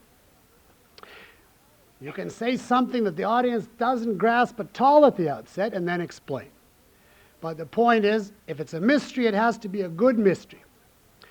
And one requirement of that is the audience has to understand that you don't yet expect them to know. They always have to know what they're supposed to know and what they haven't yet had explained to them, and then they can follow what you're doing. A bad mystery is like the kind where there's a litter of points, clues, events, but you have no idea what's happening or why you're being told this. Now that you cannot do in any form of presentation. Ideally, you should have not only a good structure, but your audience should know it, at least in principle. They should know why you are at any given point, where you're going, what stage you're at. You know what they say of the standard lecturer is supposed to have 3 parts to his presentation. Part 1, he tells the audience what he's going to do. Part 2, he does it. Part 3, he says he just did it as summary and review. Now that is not literally necessary, but the idea behind that is very valuable. It's to keep your order clear to the audience so that they know where they're supposed to be at each point. Now, tonight, for instance, I tried to follow that by telling you, first we're going to cover philosophy, 3 points. Then we're going to cover application to communication, so and so many points. Numbering, by the way, is a helpful thing in letting your audience know order. It's by no means necessary, but especially if it's an oral presentation. Numbering helps people pin it down, and every audience sighs with relief when you get to the end of a number because they think, oh good, that point is over, now we can go on to the next one. That point is over now. All right. We'll see more of that when we get to West Point, that article, next time. We'll analyze that for its structure. Now, one last point briefly, and then we'll conclude.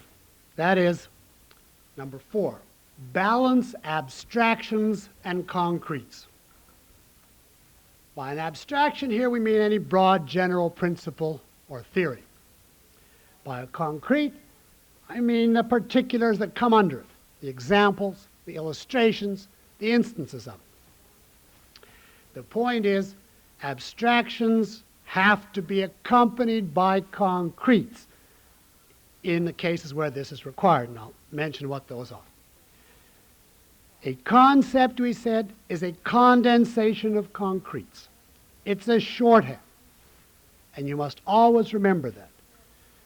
It is not automatically tied to the actual particulars in reality.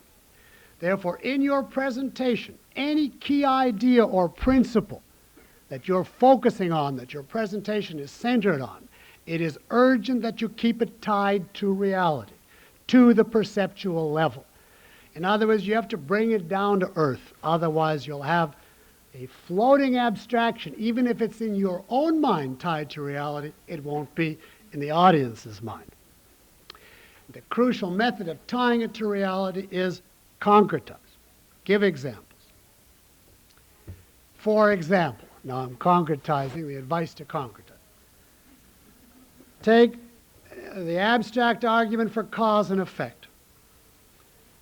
If I just come into a group of people and I say every entity has a nature, it has to act in accordance with its nature, that's the law of identity applied to action, therefore everything acts as it has to, therefore there's cause and effect. Well, that's more or less clear. It would be clear, but it's so abstract that people do not know concretely what you're talking about. But if you give even one simple, boring academic example like a piece of chalk and you say, this is an entity, and you see I have it here, and it's something. It has a certain density in relation to the air, and when I let it go, under those conditions, its nature permits only one action, and that's what it has to do. Therefore, it will fall, and you see it will always do that under these circumstances. Cause and effect takes on a reality that it did not have for the audience in its abstract formulation.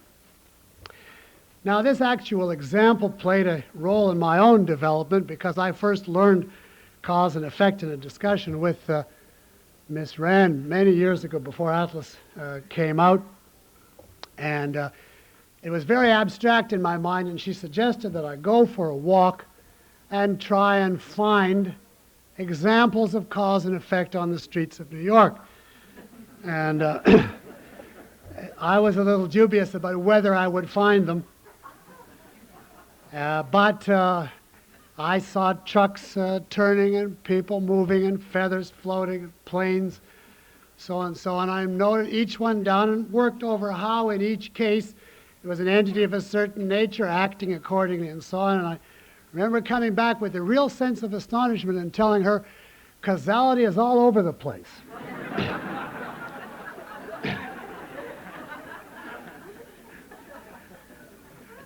And it's had a solidity in my mind since that walk that it never had before.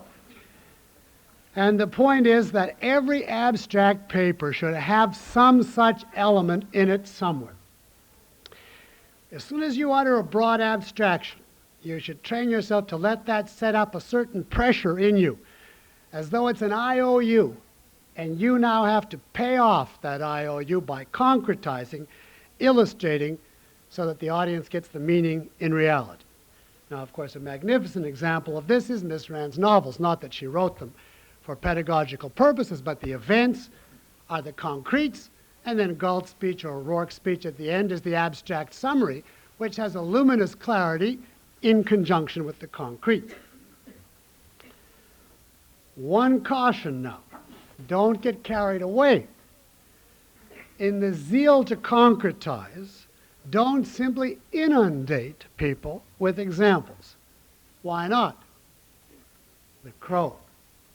The other side of the floating abstraction is being concrete bound.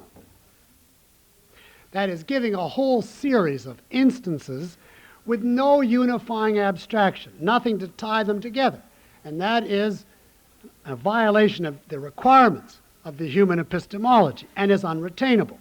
If I, for instance, walked in and gave you 12 examples from that causality walk, but just examples, it'd be an enormous pressure on your mind. I would have to do something to tie them together, summarize, integrate it.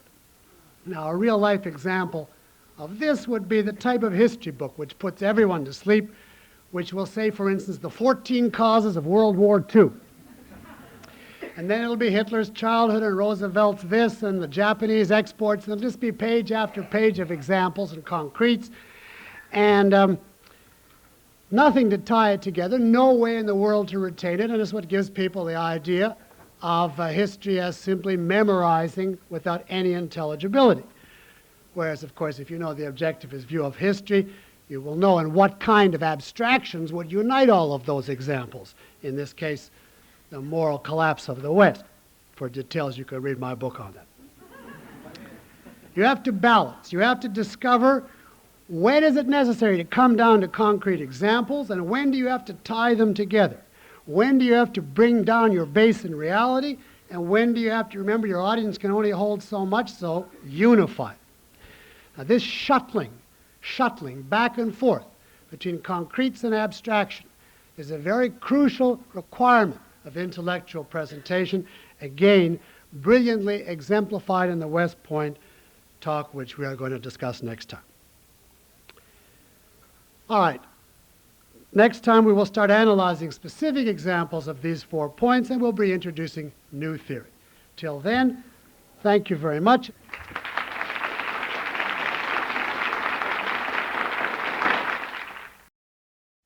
We're ready now to start the question period. I'm happy to present to you Ms. Rand, who will begin and do several questions. You want to start with some written questions? I guess so. Okay. I'll take them in order of general interest. I'll read the question first. You have said, I believe, that a good way to learn to write fiction is to read other writers and figure out what is good and what is bad about their work. I force myself to read the current market, but the level is so low that I not only find the endeavor worthless from a writing point of view, but also depressing, as I have 2 finished novels sitting on the shelf unsold because they are not commercial enough. Not that they are flawless, but certainly more worthwhile than what is considered to be a commercial book, I suppose. Question, could you please give either authors or particular works which would be valuable to a developing fiction writer? Thank you. Oh, you're very welcome, because it's a good question. To begin with, I did say that it's not the only method, but it's a very helpful method to read other writers analytically and identify to yourself if you like a certain passage, if you find it eloquent, forceful, identify what did it, what made it eloquent, what was good. Or if you find a passage particularly weak, identify why is it bad, why does it fail to communicate what the author wanted to say, if you can even conclude it. But don't merely analyze, always sum up your decisions in the form of principles.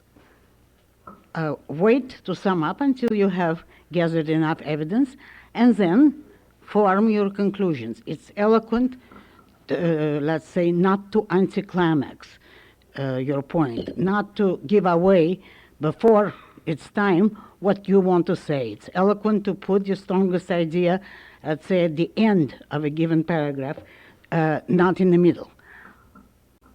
Put it in that form, not merely gather a lot of examples.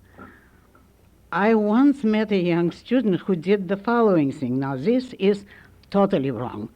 He copied every metaphor that he liked in other people's writing, and then made a long list of them, and then he was stuck, and he asked me, how do I know when to use which? Which is as uncreative and as hopeless as anything could be. But you see, he took the idea literally, that he must take bits from other people and then devise some new form of using somebody else's ideas. You have to put those examples that you select, unify them into a principle. Collect certain groups of passages or whole pages that you think are good, and identify the principles, applying them to that passage and any others that resembles it, and then forget the concretes. Try never to be influenced, most young writers are, by copying literally the examples given by somebody else. Now, as to the reading current market, the questioner is absolutely right. Don't read it. If anything can, it will prevent you from becoming a writer. I haven't read any modern novels for, 10 years or longer. I only read popular fiction now, detective stories, not modern so-called literature, because it isn't. And I'm not a good collaborator for fraud. Most of today's literature, so-called serious, is an immense fraud. It breaks every proper rule of good writing, and it's no use paying too much attention to it. Now, if you ask to give some authors who can be helpful to you, of course, classics. some of the classics. My biggest recommendation, if you aim very high, if you want to be really among the greatest writers in the world, then study Victor Hugo. Victor Hugo and Dostoevsky. Now, I don't agree, incidentally, with the philosophy of either of them, but I'm recommending them from a literary viewpoint. If anyone knows how to put an idea and a plot together, it's those two. They are the unsurpassed masters.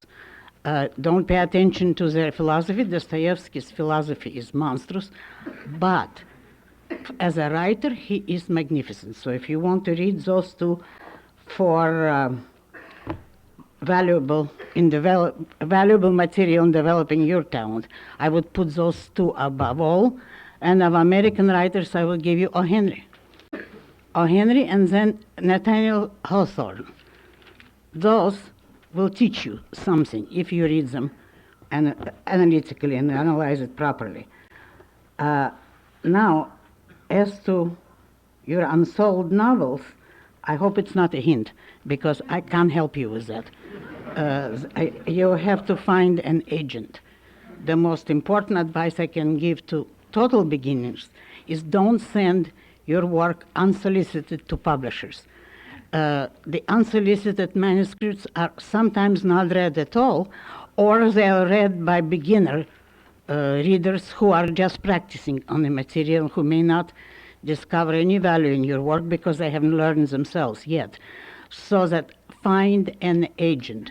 Even a less known agent will do better for you than you can do yourself. What an agent does for a beginner writer is he tells the publisher somebody has read this script and it's not totally worthless.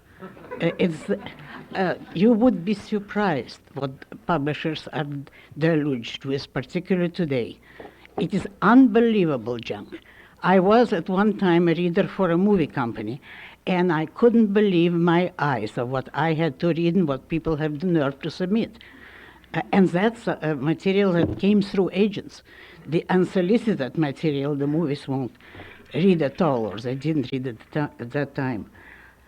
So that's the best practical advice I can give you. Should I take another one? Yeah, We'll alternate. Shall I take one from the floor? all right. Good. We'll alternate between written questions and spoken questions, so if somebody wants to venture, please. Okay, please. Finish your work on epistemology? You have an introduction to epistemology. Are you going to finish that? I have an introduction to epistemology. Will I finish it? Yes, if I live long enough. I intend to, but I can't promise. Yes? Ms. Ram, what play would you recommend as for reading and as far as Plays? plays? What plays do I recommend? For reading and for studying? Performing, yes, and also performing. And what plays? I would name the three top plays. Cyrano de Bergerac, 3 times.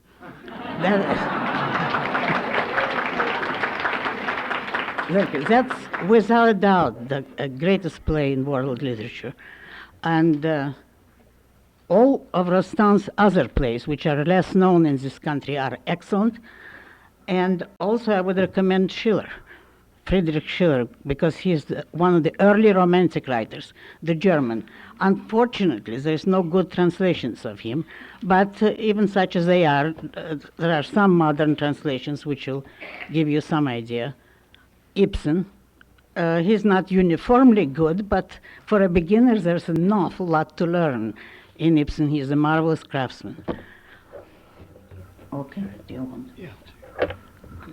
Here, I just pull this. Now the boss will take over. There's a number here that I can take care of briefly.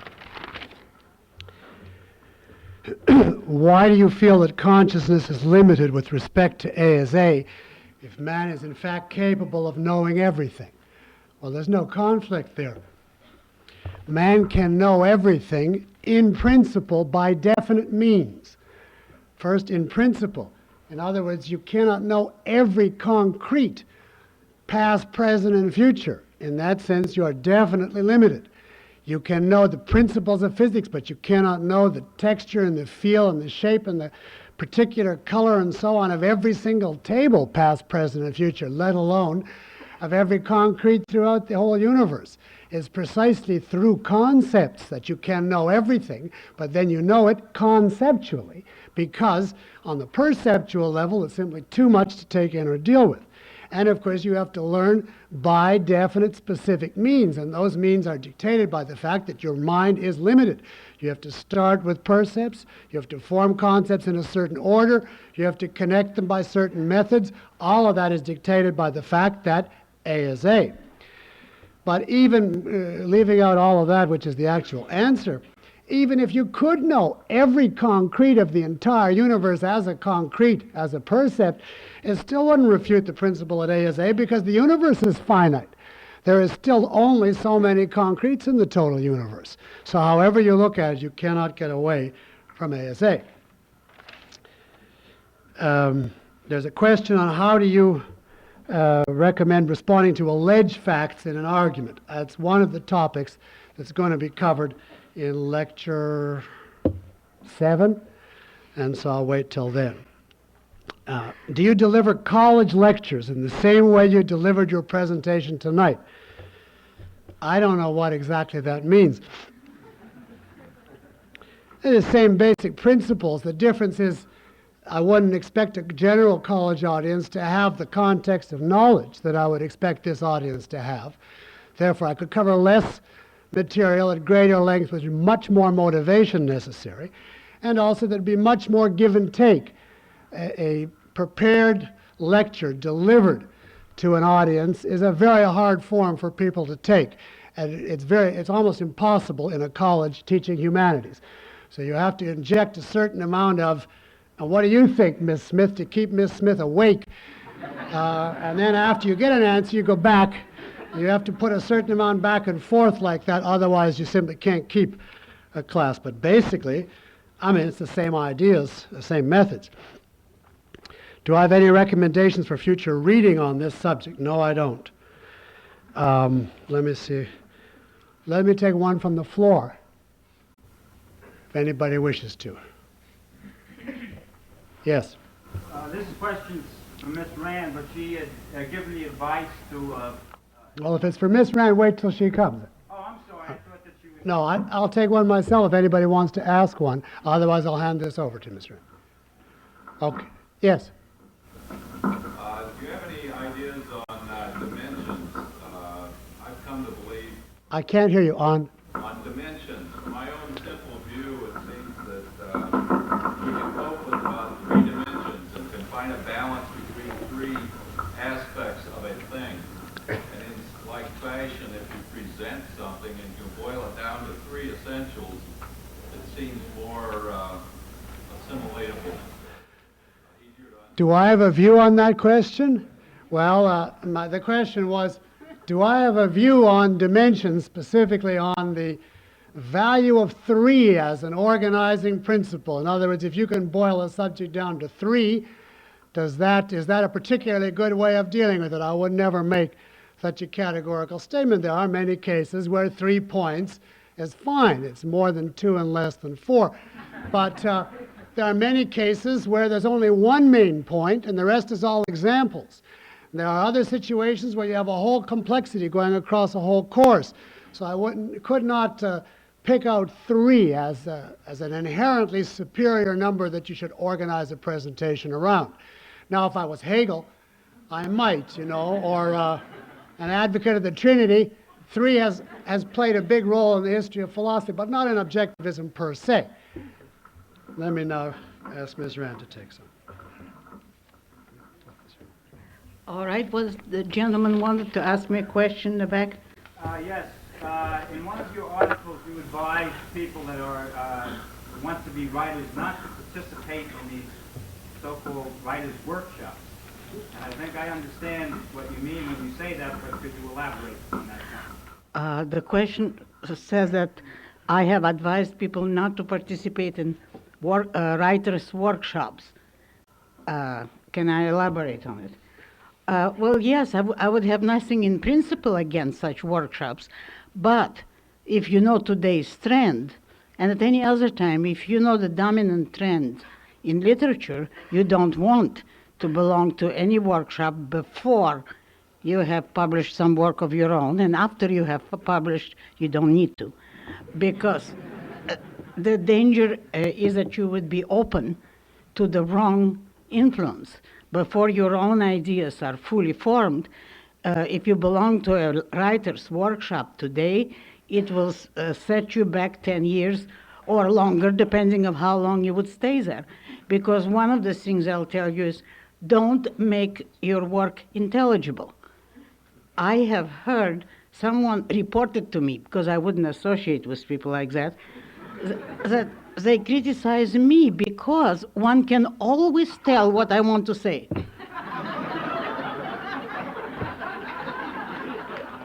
That's a very dangerous kind of literary authority to listen to, because you will never get to the point of writing anything of value if your first commandment is, don't let it be clear. Don't let the audience know what you're saying. Well, and all of today's literary principles are like that. Plot, they will tell you, is primitive, unnecessary encumbrance. It's artificial. You bet it's artificial. It takes enormous amount of work to work out a good plot. And that is what they'll tell you not to do. So none of the advice you will get will be any good today. It's much better work out your own ideas and then write. The only way to learn to write is by writing, because certain principles will help you, but the integrations required are so enormous that you cannot learn them all theoretically. You have to practice it. You have to let your subconscious help you. Shall I take any of them? I'll take some of those that can be answered briefly. Is Atlas Shrugged going to be aired on television? I wish I knew. It's still in the works. Most likely yes, but I can't report anything on that. Thank you. Thank you. Now, this is the kind of question I can't answer. I'll tell you that in advance. And I don't believe anyone can. Certain economists, such as Howard Ruff, are predicting an imminent and large-scale economic depression and a possible world war. Could you comment on this prediction and their advice to move away from large cities to avoid the riots and food shortages, which they say would strangle the cities in a depression or a war? Now, anyone who undertakes to predict things like that, particularly the second paragraph, is not entirely honest with you, because nobody can predict these things. Before World War I know of a very intelligent woman who was a writer and elderly, so she really was a good mind, who decided just about something like this, that the cities are going to starve in case of a war, and she had a house in the country, which she loved, but she thought it was too close to the city, and she sold it, and was miserable thereafter, but she bought a house many, many miles further from New York, because she said it would be dangerous to live in New York. That's before World War II. No, two. One, I wasn't in the country yet. No, it was just before World War II. You know who I mean. Well, no, it's a very brilliant person. I only stress that because it's not somebody who was cowardly and ignorant. It was really a good mind who's written books, but she had this kind of pessimism. And then to plan your life now on the basis of a disaster, which you can't foresee, would be totally foolish. Because look, if a modern war started with an atomic attack, it might get you no matter where you are, unless you want right now to live in a cave, and even then you're not sure. Certain things you cannot prepare for, and never, it's a bad mistake to project have always too much optimism, that is, count on everything going well, you may be badly hurt that way. But it's just as bad and perhaps a worse mistake. You're more likely to be hurt if you always prepare yourself for everything going the worst way possible. That is when you will bring the disaster only to yourself. Just watch reality and act with the evidence, but only as far as you can predict it. Don't start on the apocalypse. It's useless.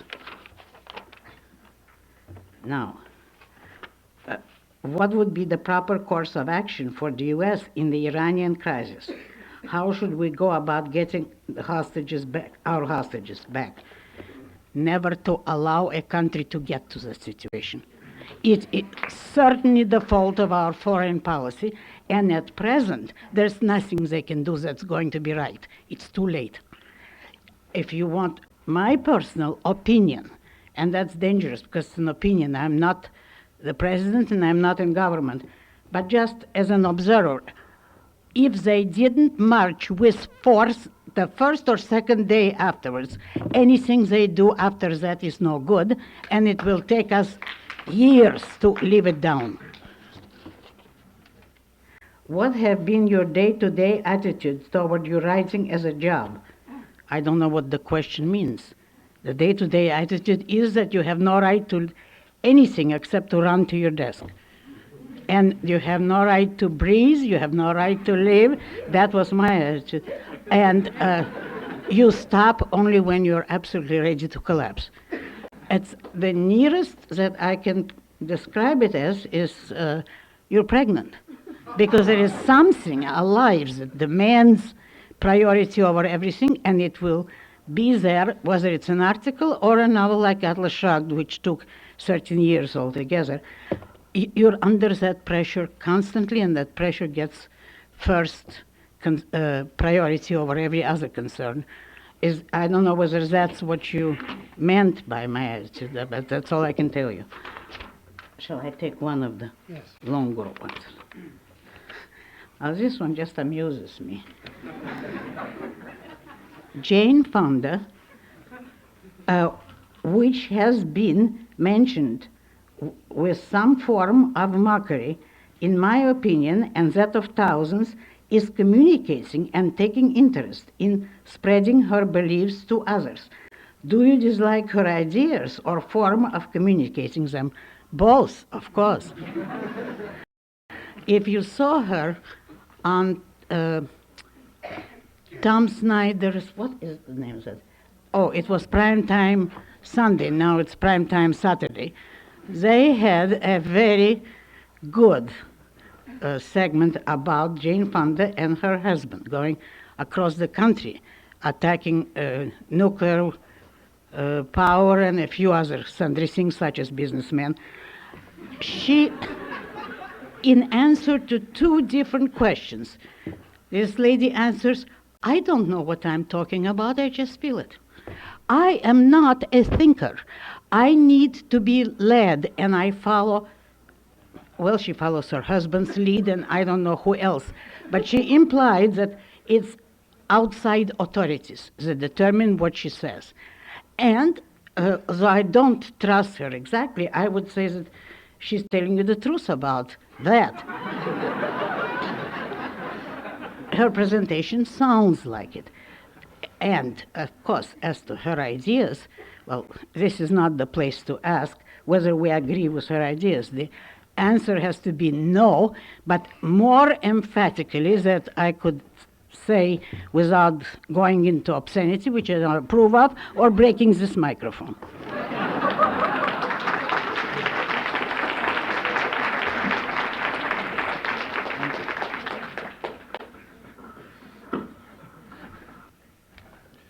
Now I have a few written ones, but if anyone wants to raise their hand at any point, please feel free to do so. I want to encourage oral participation from the outset because part of our course is going to require you to be loosened up sufficiently to comment. Therefore, it won't be nearly this big thereafter because we won't have all the first night visitors, but if you want to get your feet wet by simply asking a question orally, you're welcome to do so. I have some written ones, though, for the moment. Does your method of communication serve in all aspects of life, such as in the acting profession?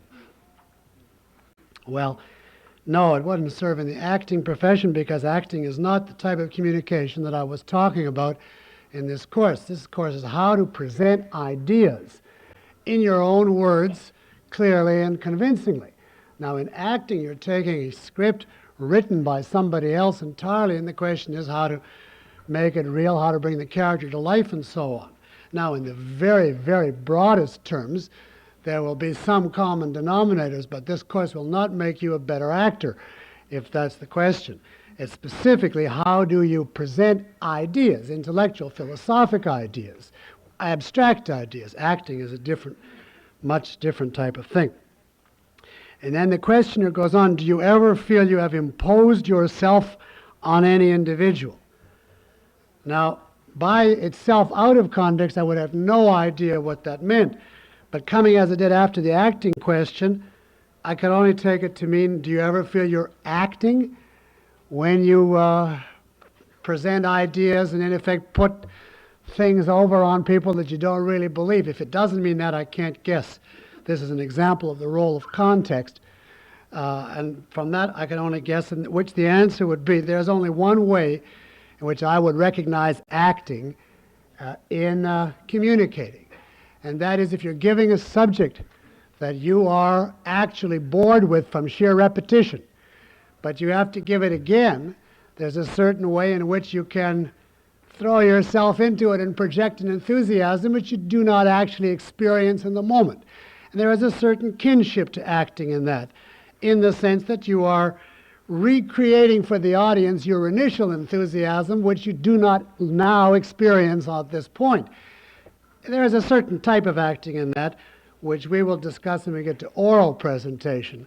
But in any other sense of imposing myself on the audience, no, because I charge money, so you know, they pay for it. And this is an interesting question. How does your statement during the lecture today regarding the impossibility of presenting an impregnable, perfect talk compare with your statement that perfection is possible to man? First of all, I didn't call it perfect tonight.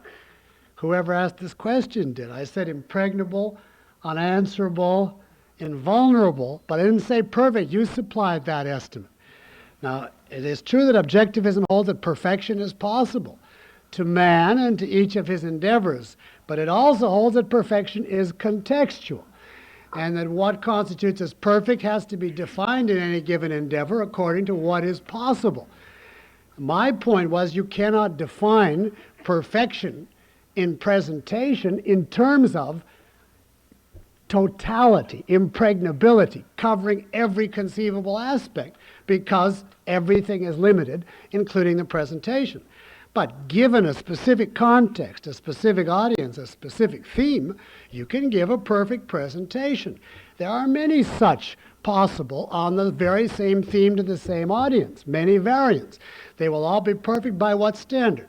By the standards of effective communication within the framework of certain material possible to be delivered to a certain audience in a certain length of time. So I don't equate the impregnable with the perfect. Does anyone want to ask? Yes, on the aisle. Why are you calling this course communication instead of rhetoric? And is this because of the negative connotations of rhetoric in modern day? Do you think the word should be reclaimed? Why do I call this course communication instead of rhetoric? And if it's because of the negative connotation of rhetoric today, the word, should it be reclaimed? Well, first of all, there is a certain negative connotation, but there also is a positive connotation within the history of philosophy, because rhetoric, as I mentioned in the lecture, was a very reputable branch of ancient and medieval learning. It was always taught as an important thing, and it meant approximately communication of ideas. And in that respect, the term, depending upon your context, has positive or negative. Today, it's very often used for empty filler, the clacking of the uppers without any particular content coming through. And it's particularly prevalent in political talks. So you wouldn't want to call objective rhetoric would be non-objective as a term because of that connotation. No, I wouldn't make a fight to save that term. I wouldn't oppose that fight. I don't regard it as that crucial. Communication is a broader term. And rhetoric more narrowly conveys oral communication in my understanding, and also a specific organized presentation. I wanted something that would communicate, that would cover all three forms, that is, arguments back and forth, a structured oral presentation, and a written presentation. And the most general term I could find was communication.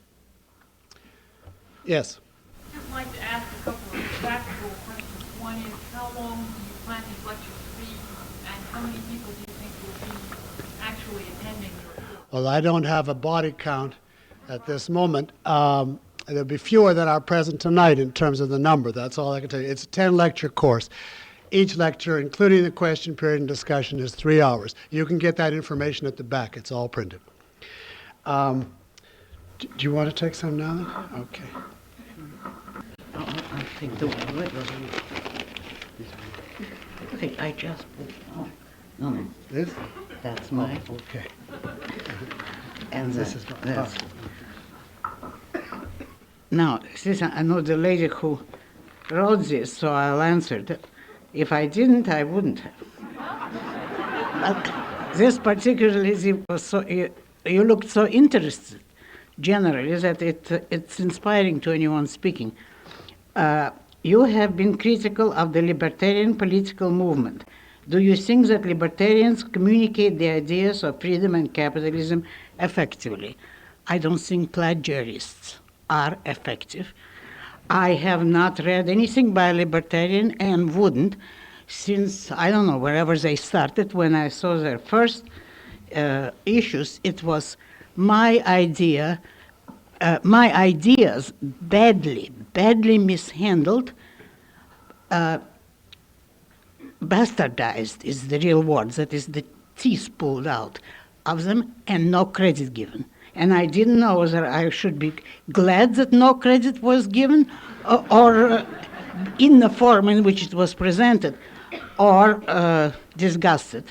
Well, I felt both, and I generally don't like to discuss them because I don't want to give them the publicity they don't deserve. I never mention people I despise. And those people are perhaps the worst political group today because they can do the most harm to capitalism by making it disreputable. And there's less excuse for their ideas. So I'll take Jane Fonda over that, so you can imagine. Now, how do you distinguish between literature and popular writing? That is, what makes something literature? Well, omitting today, nothing makes anything literature today except are you in with the right literary clique, and are you enough inarticulate so that each reader can put what he wants into your book. If you can appeal to enough reader, and 100 different people will all see a different meaning in your works. That's today's standard. But let's omit the nonsense. And speaking of serious literature and serious literary distinctions, the original distinction between literature and popular writing is in the seriousness of the approach. A work that would be regarded as serious literature would have a serious, interesting theme. It would be taking up philosophical, ethical, political questions, psychological studies. It would be a story about human beings that has certain kind, not necessarily a didactic message, but a message of some kind that has something to say of serious nature regarding human life. That's the best definition one can give.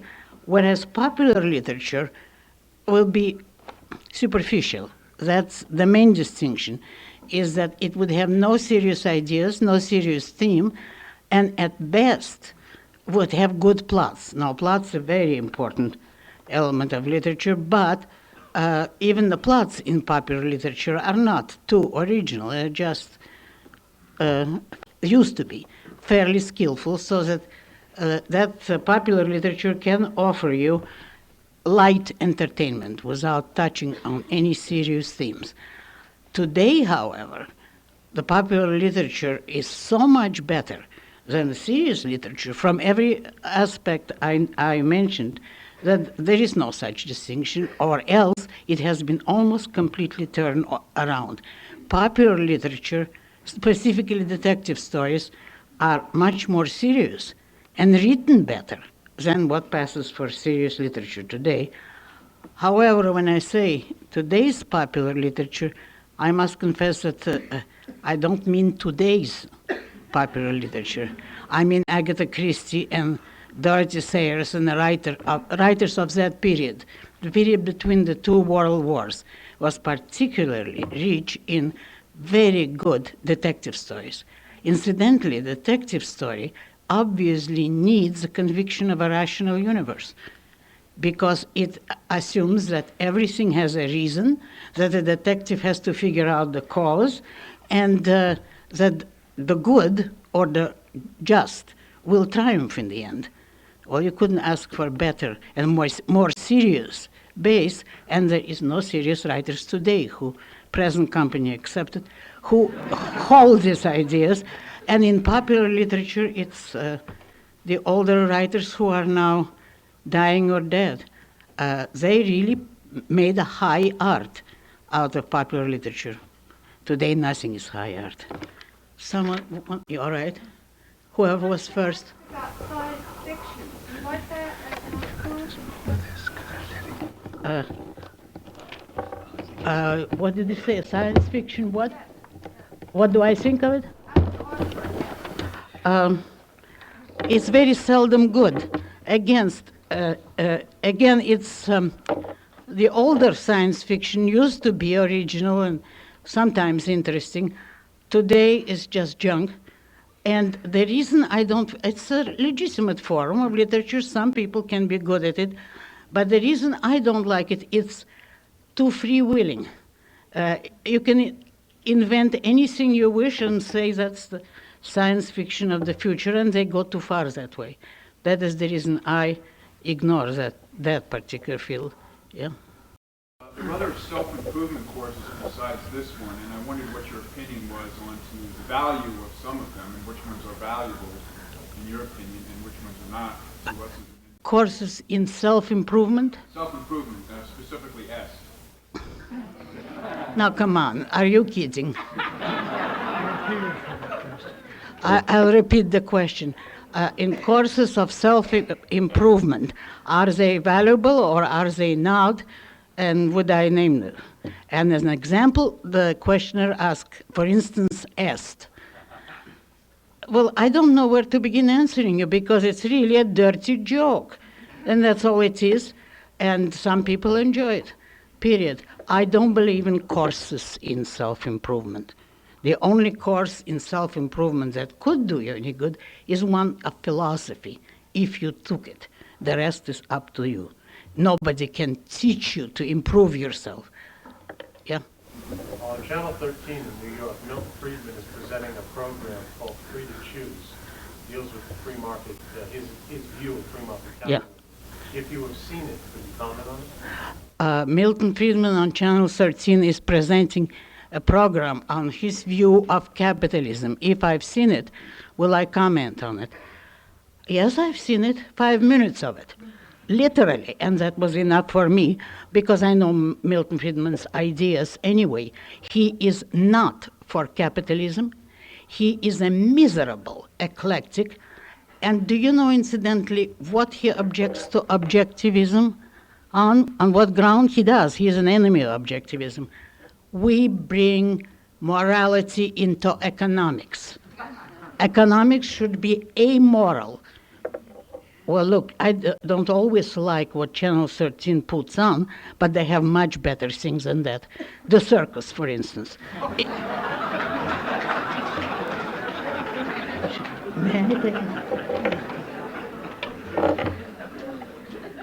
Will you explain how you go about selecting the names of your fictional characters? by the combination of sounds that I like. I used to make long lists of first names or last names for heroes and for villains, both.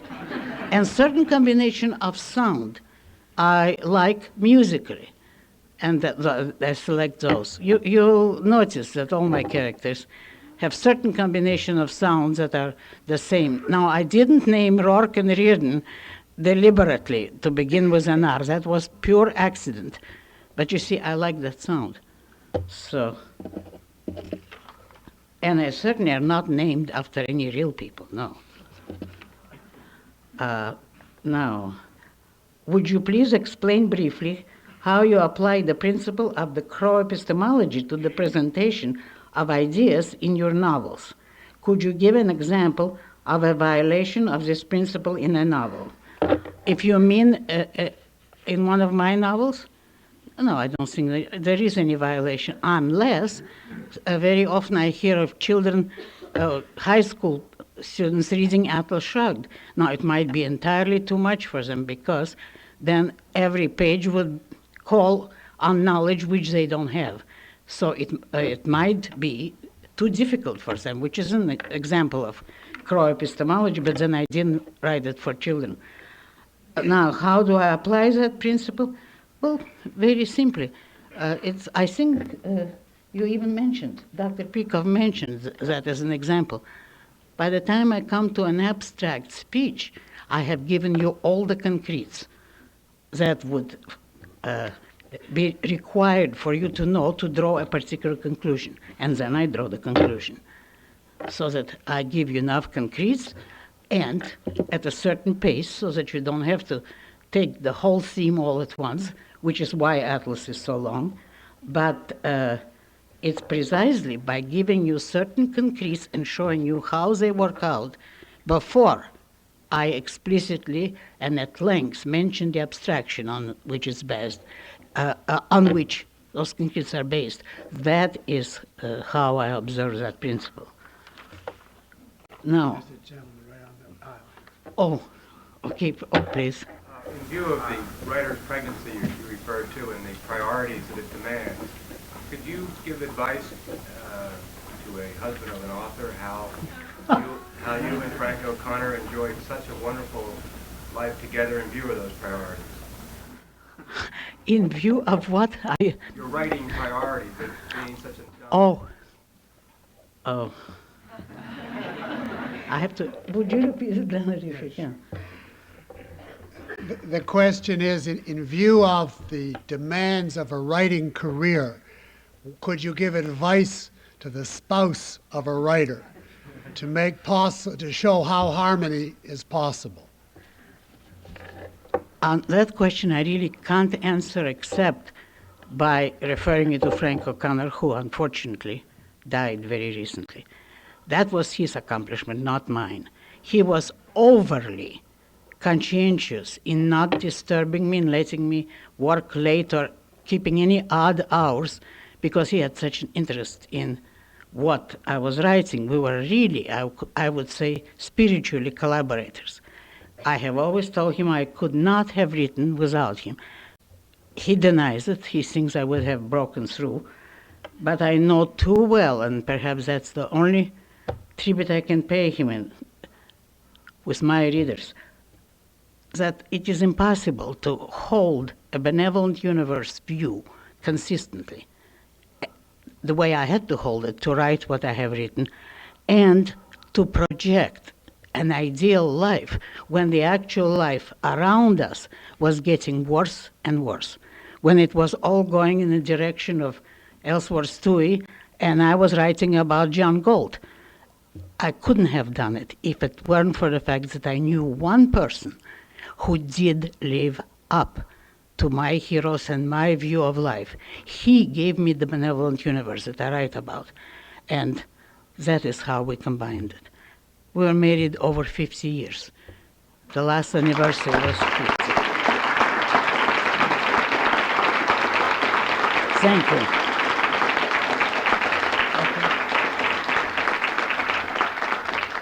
Thank you very much.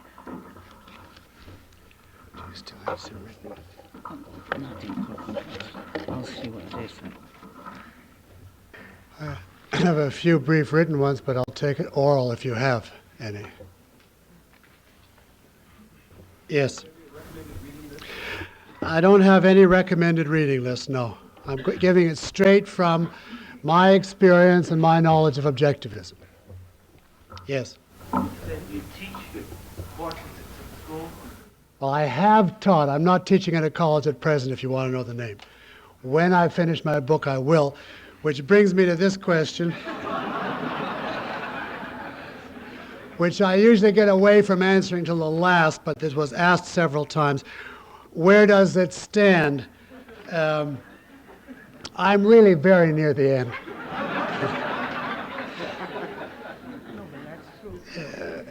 It's within just a few months now.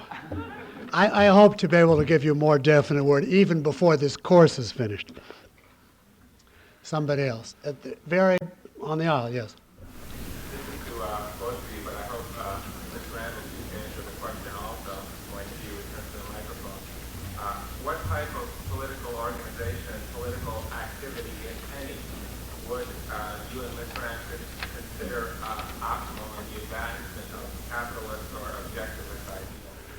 What type of political organization or activity, if any, would Ms. Rand or I consider optimal in the advancement of capitalist or objectivist ideals? Do you want to take that when you come back? I can, All right. I'll agree with Ms. Rand in advance, then, since you asked both of us. You'd have to distinguish what you're going to do for capitalism or for objectivism. Broadly speaking, I'll confine myself to this. Your primary concern would have to be educational, not political. That is, not organized political action at this time would be premature. What you would have to do first is lay the groundwork for that by spreading the right ideas, which brings us to philosophic propaganda, if you want to call it that, or philosophic education of a country, which ties right into this course. But for more details, I'll refer you to Ms. Rand on that. I have two quick written questions, and then I think I'll turn this over to Ms. Rand, and that will conclude after her last time. So if there's any last thing you want to ask me now orally, this is your chance. But my last two written questions here is, why does objectivism reject symbolic logic? That's obviously suggested simply as a question by my defense of logic, but the questioner knows that we reject what's called symbolic logic. To put it briefly, symbolic logic is one of the modern forms in which Aristotelian logic has been attacked. Aristotelian logic is a logic based on the principle of identity, that A is A. Symbolic logic is a form of the view that you don't have to be bound by that. You can start anywhere, make up any number of categories that you want, any arbitrary foundation, any principles of inference, and proceed accordingly. You can have true, false, ridiculous, arbitrary, and green as your five main categories for a proposition if you want, and then equally arbitrary rules of putting them together. Well, of course, in that case, it has nothing whatever to do with logic or reasoning. It's a complete waste of time and a destruction of the process of thought. For more details, I refer you to, my course on logic. I cover this briefly. And I'm also asked her, would you be giving any smaller seminars on this or other subjects in the future? Well, I do intend, as a matter of fact, I think, to give smaller seminars on this very subject after this course is over, to some graduates of it who might be interested, but I'll announce that at the end.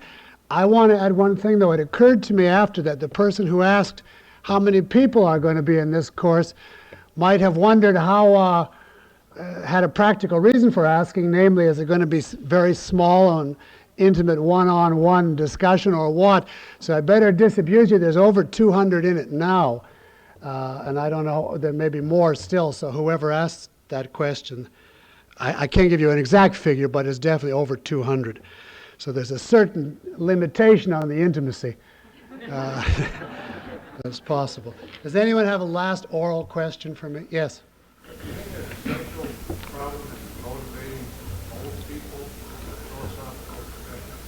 Is there a special problem in motivating old people in a philosophic discussion? I don't want to be guilty of what they call ageism.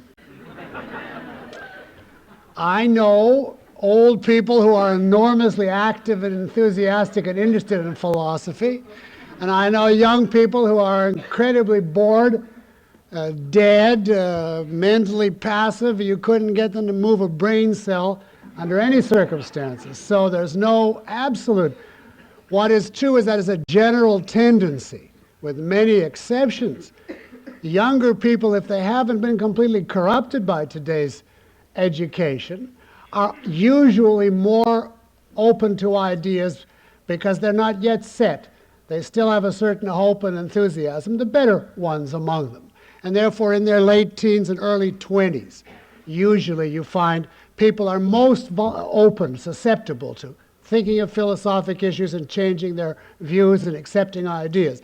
Usually people atrophy after that, or they harden, they get bored, they get disillusioned, they have their midlife crisis at 27, and then it's downhill from there. But, as I say, there's also this cultural fact.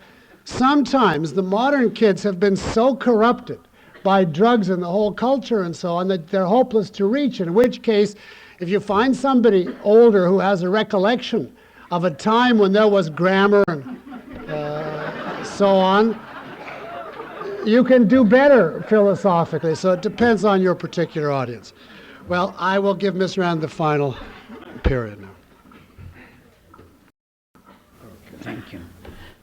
Now I have to answer the other half of that first question, which was about what do we recommend as political activity. Was that the nature of the question? As if it's specifically political, there certainly is not a party today that you can support all of the time, because none of them have declared or consistent programs or platforms. So that if you feel very helpless and you want to do something, speaking non-philosophically, but just range of the moment, I would say if you can find a good candidate, most likely it would be a Republican, but not always and not necessarily, then volunteer to work in his campaign. But a Republican or a Democrat, don't go for third parties. They are all cranks, and they are all in it only for power, because they want to hold the balance of power, and they want to name the candidates for the major parties. That's true of the Liberal Party in New York, and certainly the Conservative Party, which is a horror, and now there is a new one, the Anti-Abortion Party. So don't touch those. If you go with one of the major parties, their vagueness in a certain way is a protection. It doesn't commit you to any vicious ideas, and their platforms are so contradictory that you can always take one half of the platform and nobody can accuse you of betraying your own ideas because the platforms are totally inconsistent. But if you go into one of those quick, overnight new parties, then you are accepting the most dreadful kind of ideas which are put out just to delude the volunteers and the public. They're not very successful, fortunately. The public in this country is very wise, but stay away from them, because if you tried to identify their programs, you would see horrors. And to work for contradictions is the worst thing you could do for the country today. We've had enough contradictions. And to spread some more and confuse people some more would not be any good. So just vote Republican if you can. I'm not sure I'll vote at all this year, but if it's a little too early, but for the sake of sheer propaganda, I will not vote for Ronald Reagan or Connolly, or the third one who doesn't have much chance. What's his name? Baker? Or Baker. No, Bush seems to be, I don't know yet. Nobody quite knows what he stands for. But we know what Reagan and Connolly stand for, and the third conservative, what is his name? Crane, yeah. They are so taken over by the religionists that Reagan, that alleged champion of capitalism, had the nerve to come out for a constitutional amendment forbidding abortion. Now, the others were not brave enough to come out for the right to abortion, but at least they didn't want to destroy the Constitution. That's the only good thing I know about Bush, that he had said he doesn't approve of abortion personally, but he doesn't want to monkey with the Constitution. And that's to his credit.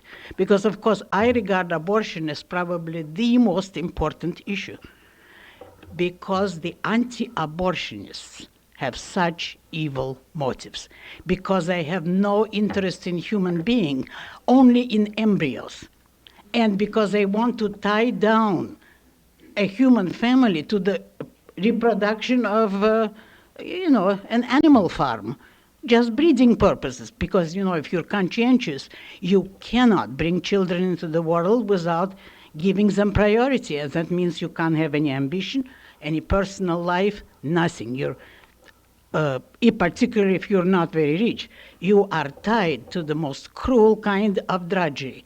And that's what a creature like Reagan, a cheap Hollywood actor who has switched sides from the time he was in the movies.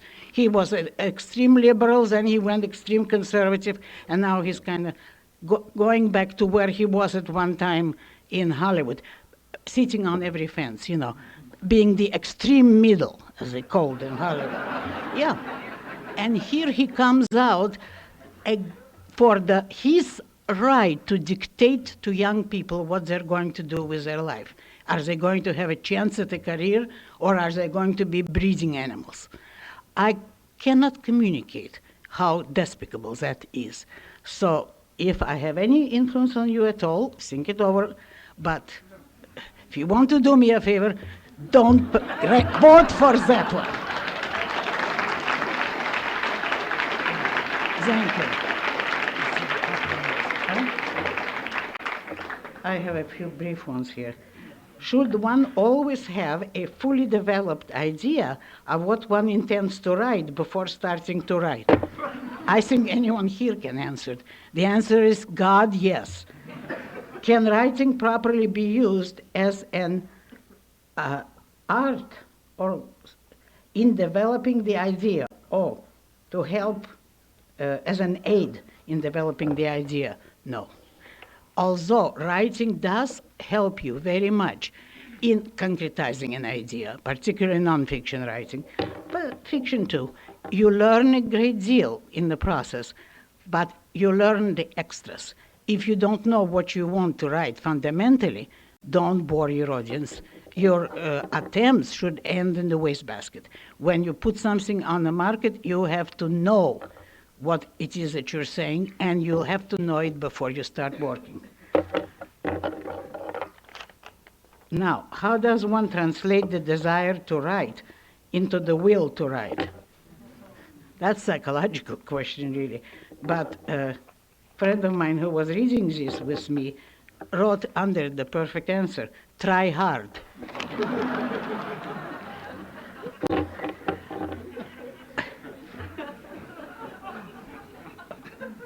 What would you identify as the main unresolved issues that your philosophy has not yet dealt with?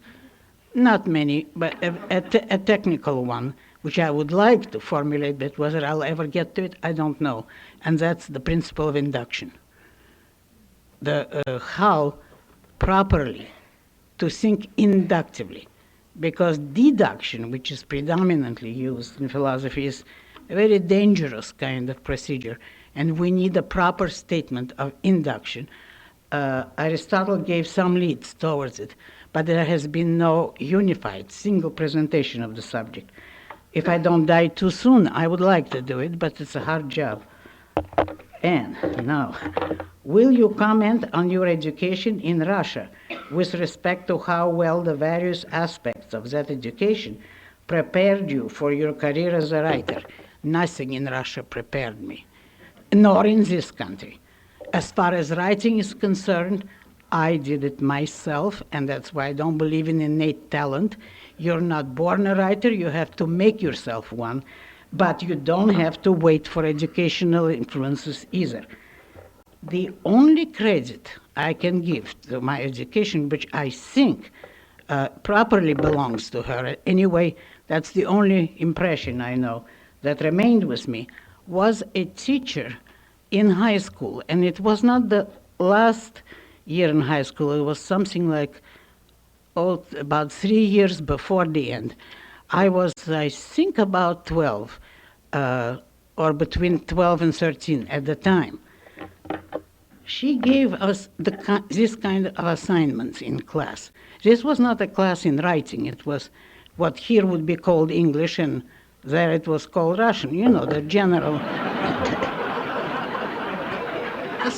well, a certain generalized language course, in effect, and classical writers, a course on them.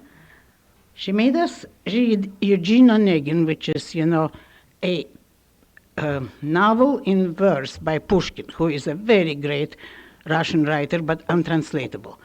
And this was actually a whole novel in verse. It's a famous Russian classic. And she gave us the assignment, write a paper on what you think of the various characters. What kind of people do you think they are? And point out what in the book, in the novel itself, made you come to that conclusion. Now, you know, nobody today would do that. It was the best kind of lesson to teach us that if we want characterization, we have to know that it's there in the book. That is, if you judge the characters in a book, you have to go by specific incidents or touches or actions. And the same would apply, of course, to writing. If you want to communicate a character, you have to put in the specific actions which will make your reader say, ah, it is this kind of character because he did or said such and such. It was the best lesson in literary causality that I ever had, and I've never forgotten it. We wrote all kinds of papers, but it's that particular one. Write characterization and give your reasons. That remained with me, and I think that was excellent advice. But apart from that, I learned mainly from Victor Hugo. All right, can we take anyone from... We're already out of time, yeah. Oh, we are? No time? Well, if it's brief. Any brief questions, please? You had some praise for Sterling Silliphant's screenplay, In the Heat of the Night. Did he write anything else, screenplays that you would recommend? Not really. The question is, I praised Sterling Silliphant's screenplay for In the Heat of the Night, which I did. Has he written anything else which I would recommend? I have not seen enough movies to know that. I really chose him on the ground of that movie because it was a perfect script. I read the original book, and it was very bad. Everything that was, it was kind of light fiction. Everything that was good about the movie was added to it, the serious touches. And that is why I like Sterling Silliphant very much. He also wrote some of those horror movies, you know, the big specials, one of which I saw the other night on TV. It was his script, The Inferno. The what? Towering. The Towering Inferno, yeah. Was very well done for what it is. He also wrote The Poseidon Adventure, which I think was horrible for what it is. It was boring. So he's sort of somewhat irregular, but he's written so many things that it's hard judging anyone. In the Heat of the Night was his masterpiece, actually. He's never equaled that. Okay, one last one, so, well, all right. Do you have any advice on how to view current trends in the visual arts? The answer is no. Do I have any advice on how to view the current trends in the visual arts? I would say no, because there's no trend, actually. There are a few cliques holding a few things, apparently, and then they reverse themselves. Apparently, modern art is on the way out. It seems to be. I'm not at all sure, and I'm not watching the various art phenomena today, so I couldn't say. Okay. Thank you very much. I just want to thank Ms. Rand for appearing here this evening.